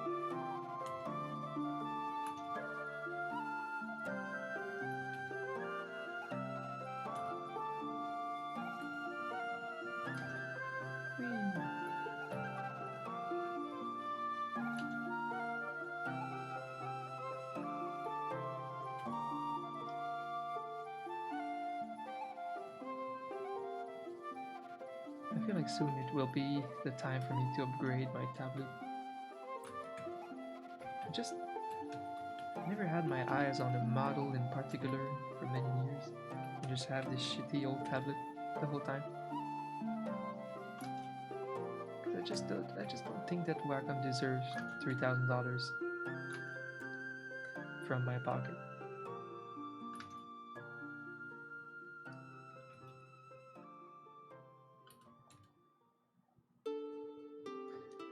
So iPad Pro now is one of the best tablets out there, I think, and I think they will evolve much faster than Wacom. So I think Wacom is in trouble. I think the next iPad Pro should be probably the best tablet out there. They're a giant company. They evolve their screen technology faster than anyone. And the current iPad Pro is about as good as the best Wacom Cintiq. That's like $3,000. And it's also a tablet, so it has like more use. And I'm pretty sure they will come out with their next tablet like before Wacom does it. Good. I want Wacom to sweat. We've been playing like the Apple model of like never going on sale, never selling all their models for cheaper, and overpricing their products. No. They need competition. So that's why I'm not investing any money right now for a new tablet. I'm waiting for the other brands to get better. Like XP Pen is getting there. They make a really good and super cheap product.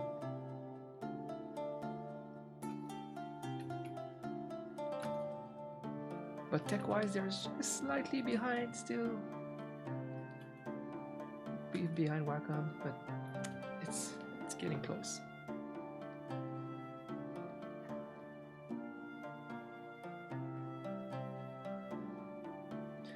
Extra tools? No, these are just brushes. No, I don't have like widgets or anything. The only widget or like extension I have is Cooloris here, this color palette. I always liked the triangle concept. It's like you go to the right, it's fully saturated. You go up, it adds some white. Oops. Going up adds some white to your color. Going down adds some black to your color. So it's gray and then saturated. It's a good system. I like it.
Oh, I need the other dog too as a reference image.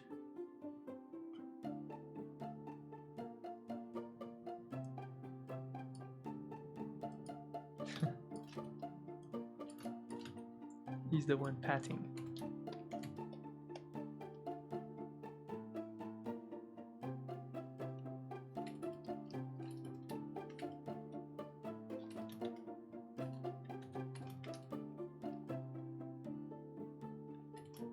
I'm excited for my next episode on YouTube of Coffee Time Doodles because it's about Attack on Titans, and I made a print that's gonna be on my Etsy store right after it comes out.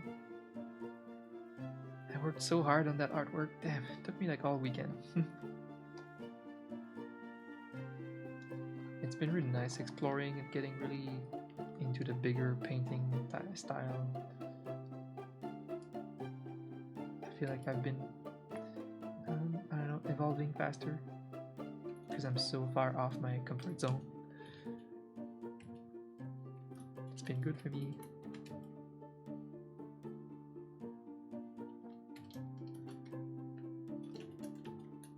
But I also need to keep up with the art tutorials. I realize there's so many people that come here not because of my artwork content, but because of my emotes tutorials. I have to make more. Like, I don't want my channel to be only about tutorials. That's not. I don't want to make like informational content long term. But still, I can still have different series on my YouTube. One of them can be tutorials. I think it adds a lot of eyes on my channel, so I should do it.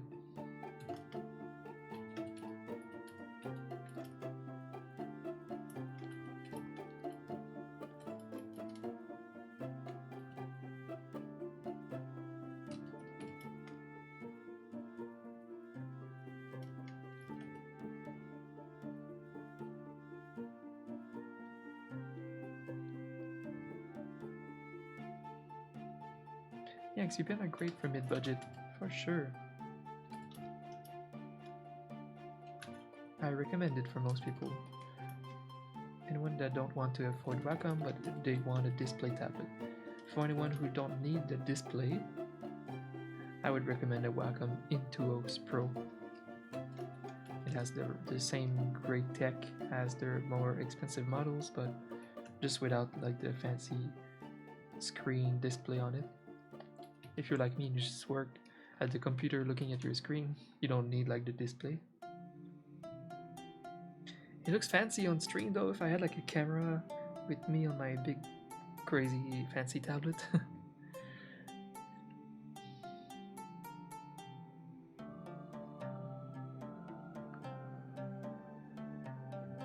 It came because of cuteness. Thanks.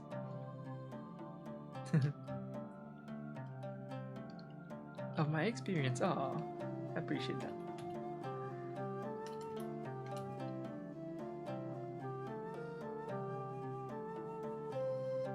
I appreciate that you think that I'm cute. Oh, you mean my art? Oh, I see.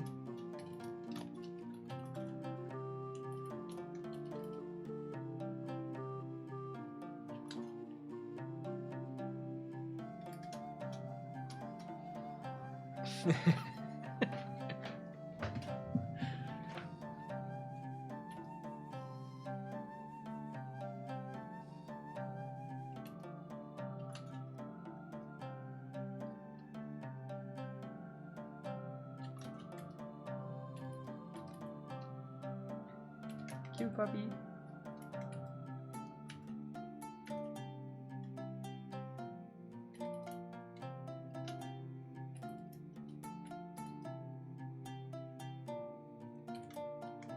Needs a muzzle. Aww.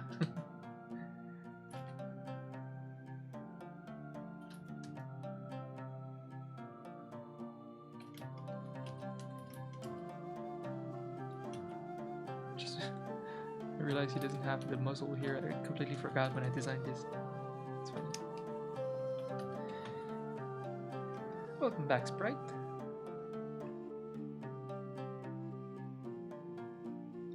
Clip Studio. Well, that's a very good question. I don't know if I have a good answer for it. It's just when I started in digital art, when I was trying to make. I mean, I did not try. I did make a few mobile video games as my own company with my programmer friend 10 years ago. It was extremely hard. But I did learn so much and so fast during that period of time. And yeah, I picked up Photoshop and I learned tons of tutorials to get used to Photoshop, and it took me so much work to get used to Photoshop, and such a powerful and complete software with tons of help online, tons of support and longevity, that I have very little reason to drop it and to start from scratch learning another program. But Clip Studio Paint is the number one that I recommend for anyone who don't want to afford the overpriced Photoshop. It's like 10% too loud. Very possible.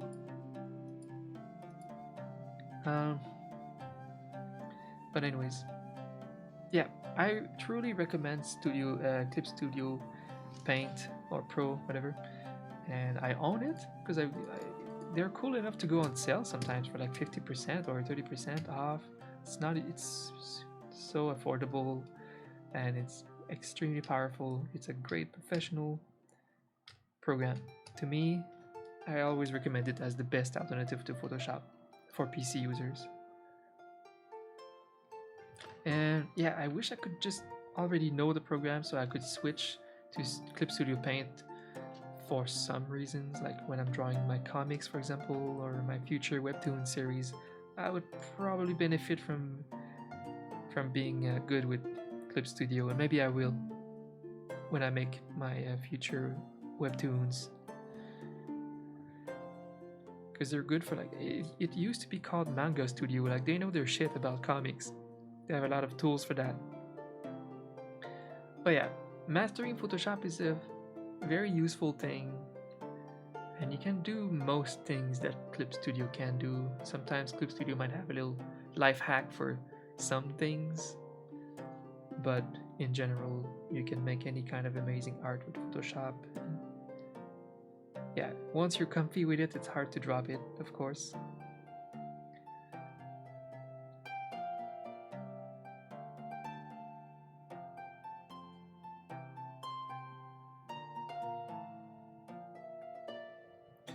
Some people say that it's not too hard to change from Photoshop to Clip Studio though. Like it may have some similar shortcuts and stuff. I don't know about that. You can't really transition to another software. Affinity.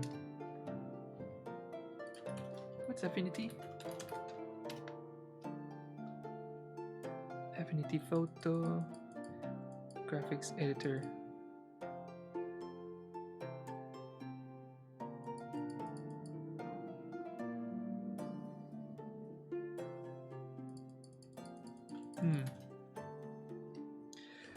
I've been angry at Adobe for not allowing me to bundle properly my different programs. Like if I get Adobe Premiere, the video editor one, like so Photoshop, so you have to pay full price for Photoshop, full price for Adobe Premiere, and then you have these two full price license not bundled up, and if you want to bundle up you need to pay like a lot more, and then they give you the whole suite. I don't want the whole suite. Like, can't you give me more, I don't know, a versatile blending of programs? And I don't know, they should have bundles for like, okay, you have 2 softwares from us, it's gonna be this price, which is less than 2 full licenses, right? I don't want the whole suite. I get that if you're using the whole suite, it's worth it to have the bundle. But who uses the whole friggin' suite? Damn it.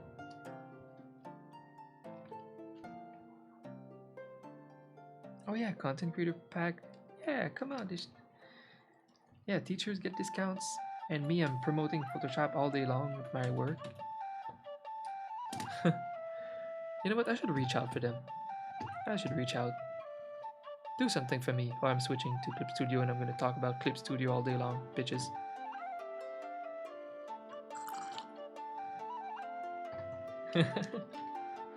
Tea sipping sound.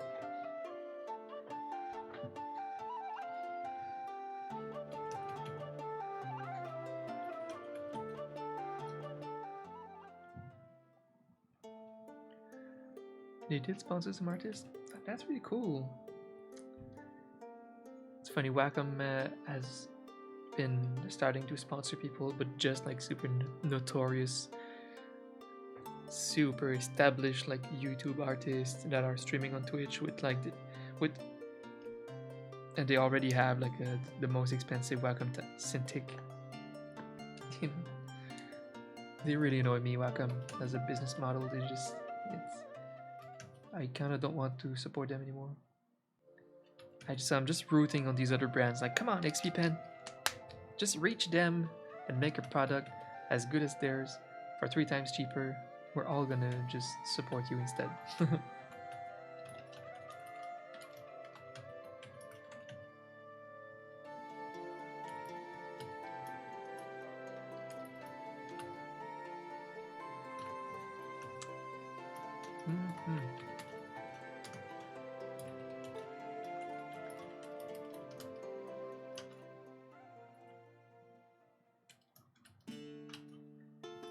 It sucks that we still work with drivers even today, you know? Shouldn't we be at a better place for compatibility? Or should we just go back to freaking analog if we're gonna have so much trouble with our drivers?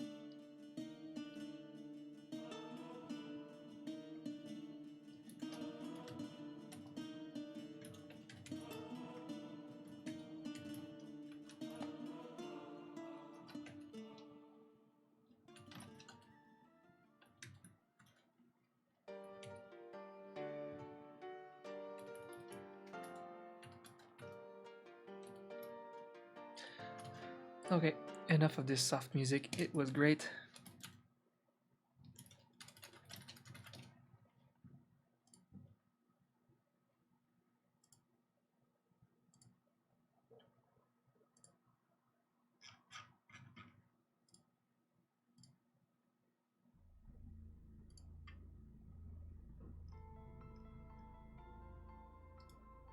It truly makes the most beautiful music.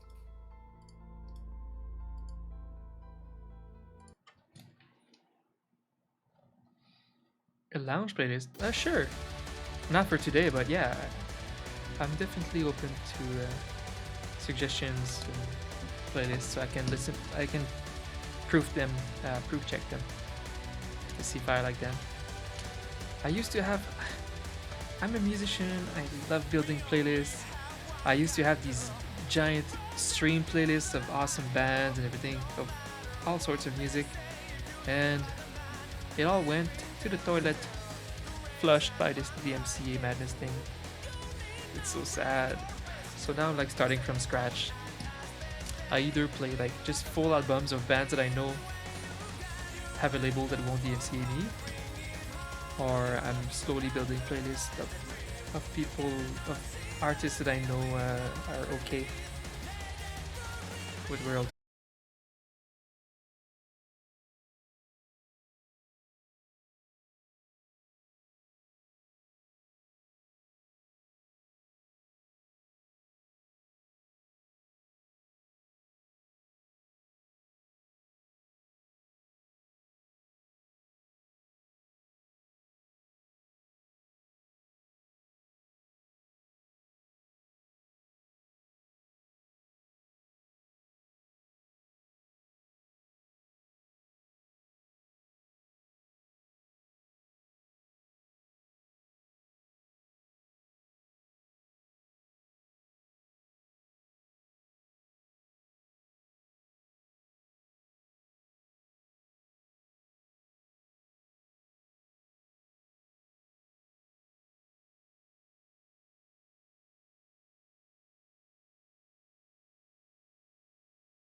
looking forward to traveling there. Even Crystal, one of her new best streamer friends is called Shenpai. Do you know Shenpai? Well, they are great friends, and we're gonna eventually meet her when traveling to Germany.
I should be streaming tomorrow too.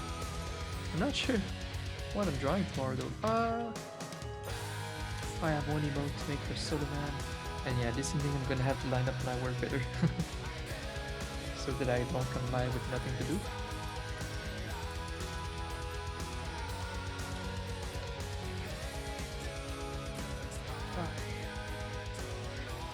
Puppy looks great. It's just a paw on the head that I think is like, it could look like something else than a paw.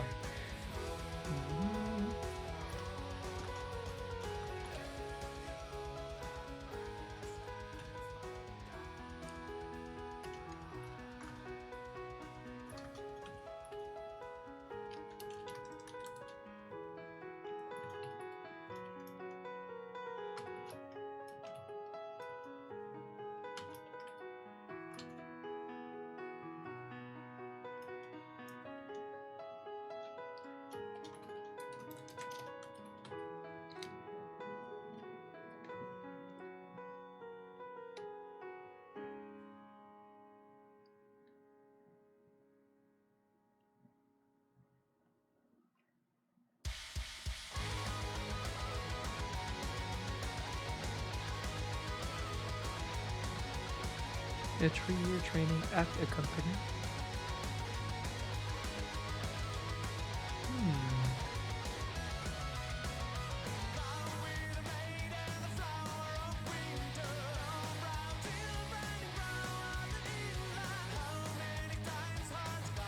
Apprenticeship. Oh, that's interesting. Okay. Maybe that's the future.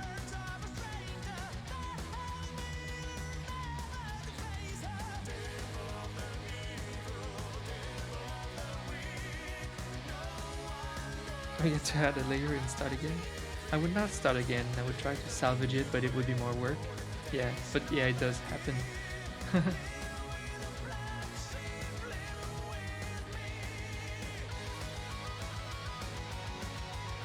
Welcome driver. I think it's good to reinstall it from scratch.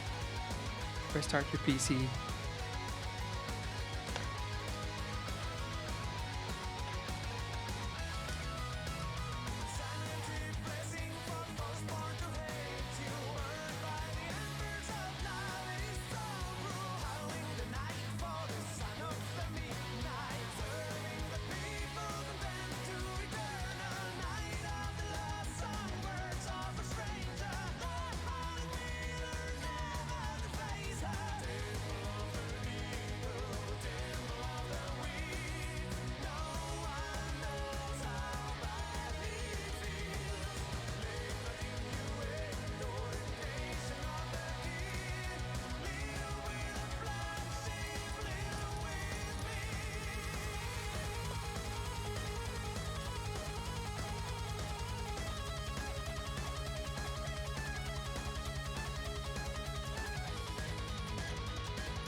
I love that Germany is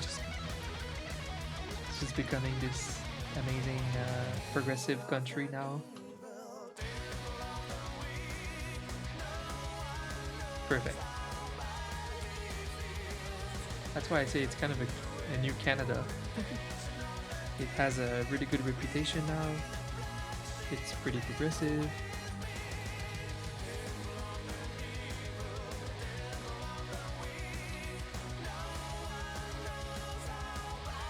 I'm wondering how Germany is doing on homophobia and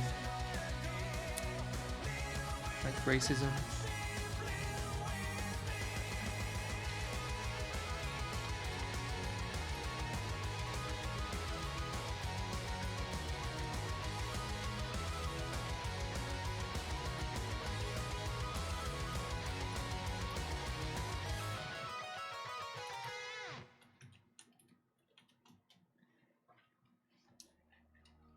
The European Canada. Well, like Norway is doing pretty good at being like super progressive and free schools, and everybody's just biking around. um, yeah, Norway, Sweden.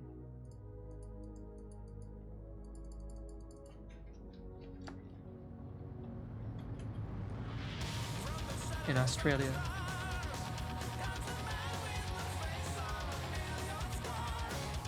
Yeah.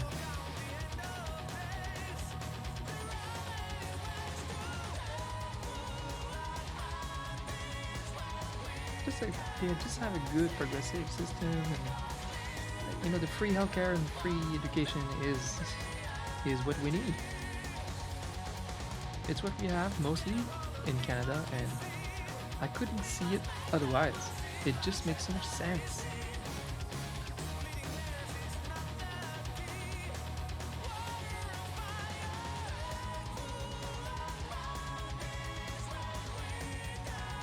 But better than the US. Yeah. Right. On that, I think Canada is doing extremely well. Like we even have sectors in Montreal with a lot of gay bars, and it's like super celebrated. You have a lot of events and a lot of events for the gays, for LGBTQ plus. I think Canada is doing really well with being progressive with that. And racism too, because I grew up in what I consider an almost racism-free place.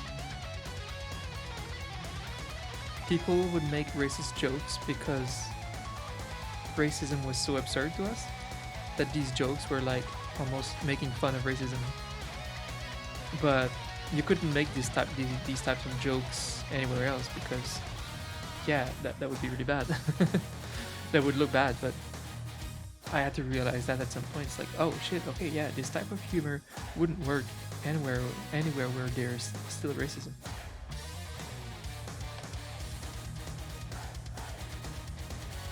And now that I see that racism is still very prominent, like in so many places, yeah, I'm very mindful.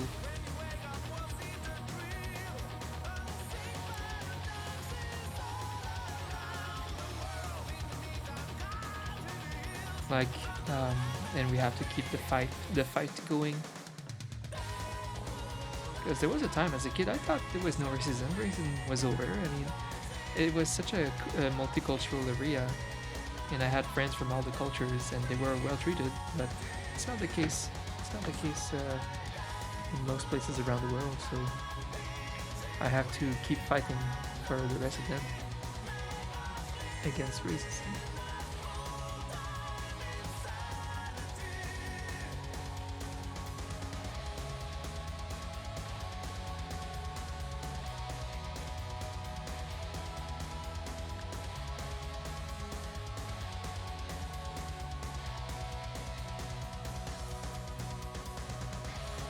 Yeah, there are some countries that people love and they seem like they're doing good, but there's a bit of racism in them, like including Japan. Japan can be pretty racist.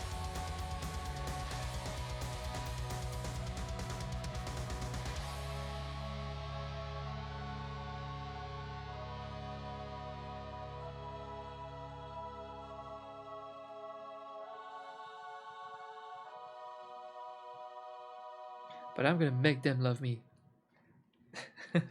As long as I don't go over there acting like Logan Paul, disrespecting the cultures everywhere I go.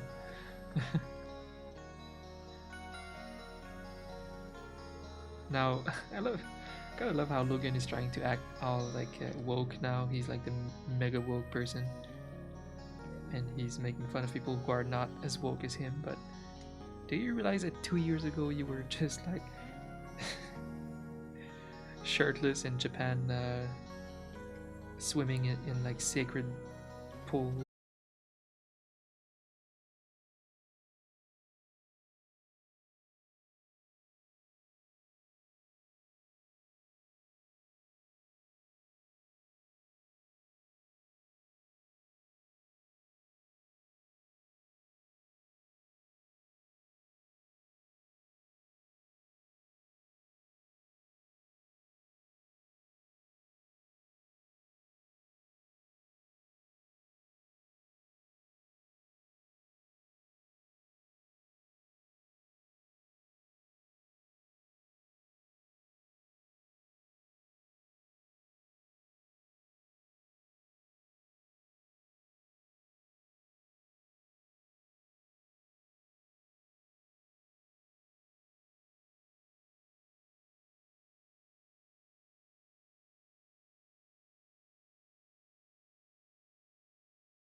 Well, racism and homophobia stems from ignorance.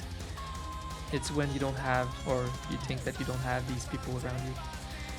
When you have no gays in your life, or no people of other races in your life, you can't understand them.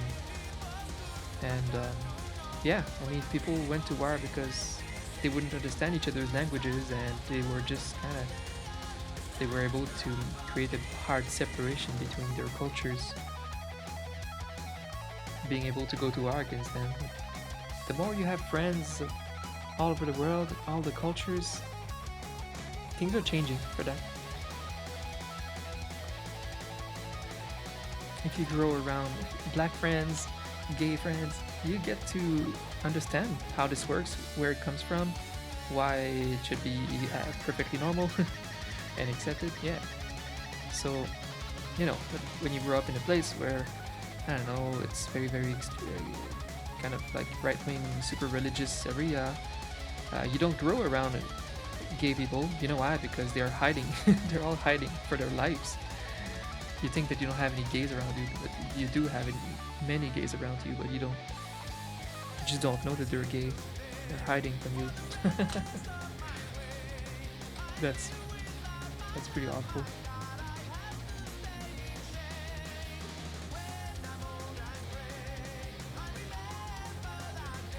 Yeah, so it's just ignorance.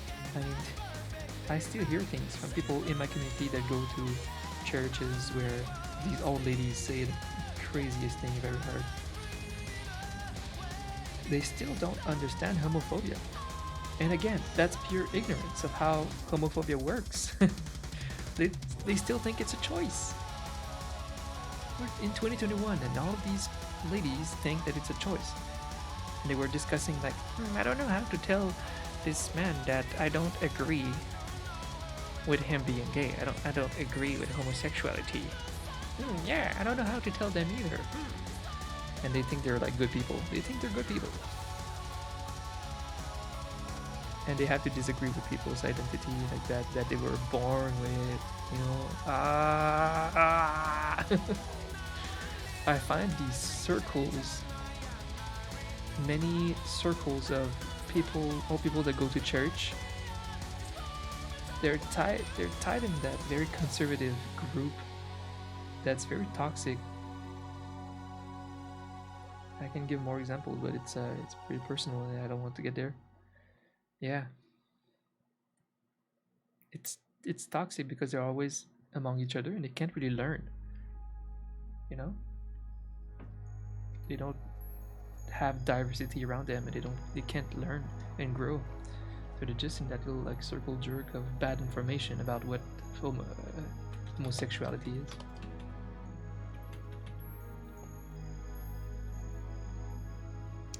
What's up, Marks? Good evening. Good evening, sir. I like that most people around Twitch are pretty progressive people. Just, because most creators, you know what, in general, most artists, and by artists I mean the global artists that include stand-up comedian, content creators, most, and like celebrities, actors, most creative people like that tend to be more leftists, more progressive, and promote diversity and accepting and everything. So on a platform like that full of artists and creative people and content creators and funny people, the vibe will tend to be more progressive and accepting. It's really weird, like on Twitch, that we're gonna find some right-wing creator with like super blocked views on sexuality and stuff. It would be frowned upon.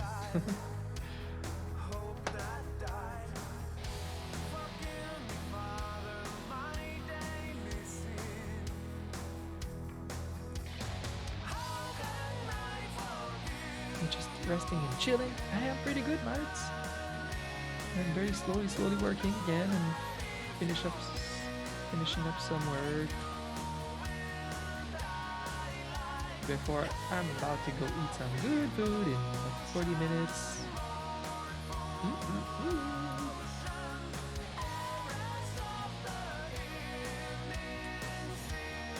Of course, there's dumb people in every political views, even yeah, you know. And there's extremism is bad on both sides. And I think my only other I don't want to talk about that too much. It's not very good.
kindness, this blessing, the hope of mankind.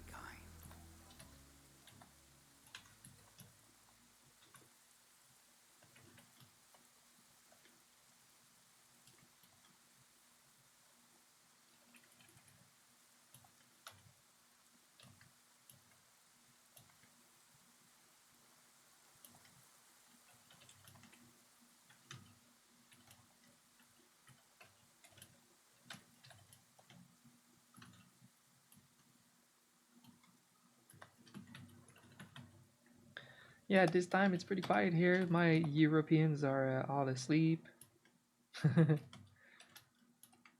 It's about the time where I stop though. And I'm kind of just try hard right now, trying to finish this. Oop. But I'm satisfied. I think we did fine. Did good. We finished our 2 emotes and a half. Had to finish this girl with the greedy emote. This one. The edit here for her org Genji shirt, which was a tiny area to work with, but kinda looks like it. Kinda looks like the Genji shirt. It's like this. So I used one line to represent the lines because 2 lines won't work. I use this G and it's kind of recognizable. Kind of. Look at that. It's so few pixels.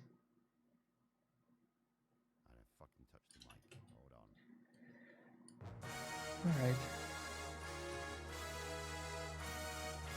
You stayed awake. Nice. Thank you. Alright. And this is for the other client. We did the trick, we did the thing.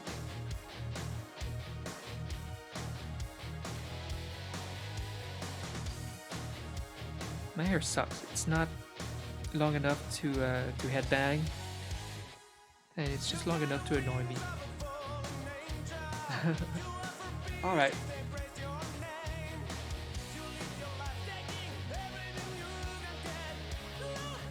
I'm done.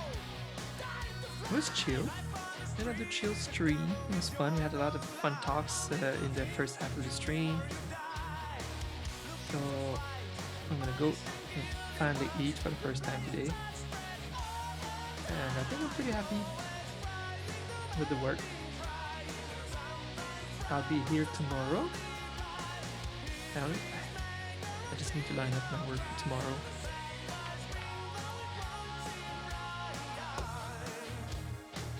Microwave pancakes. Nice.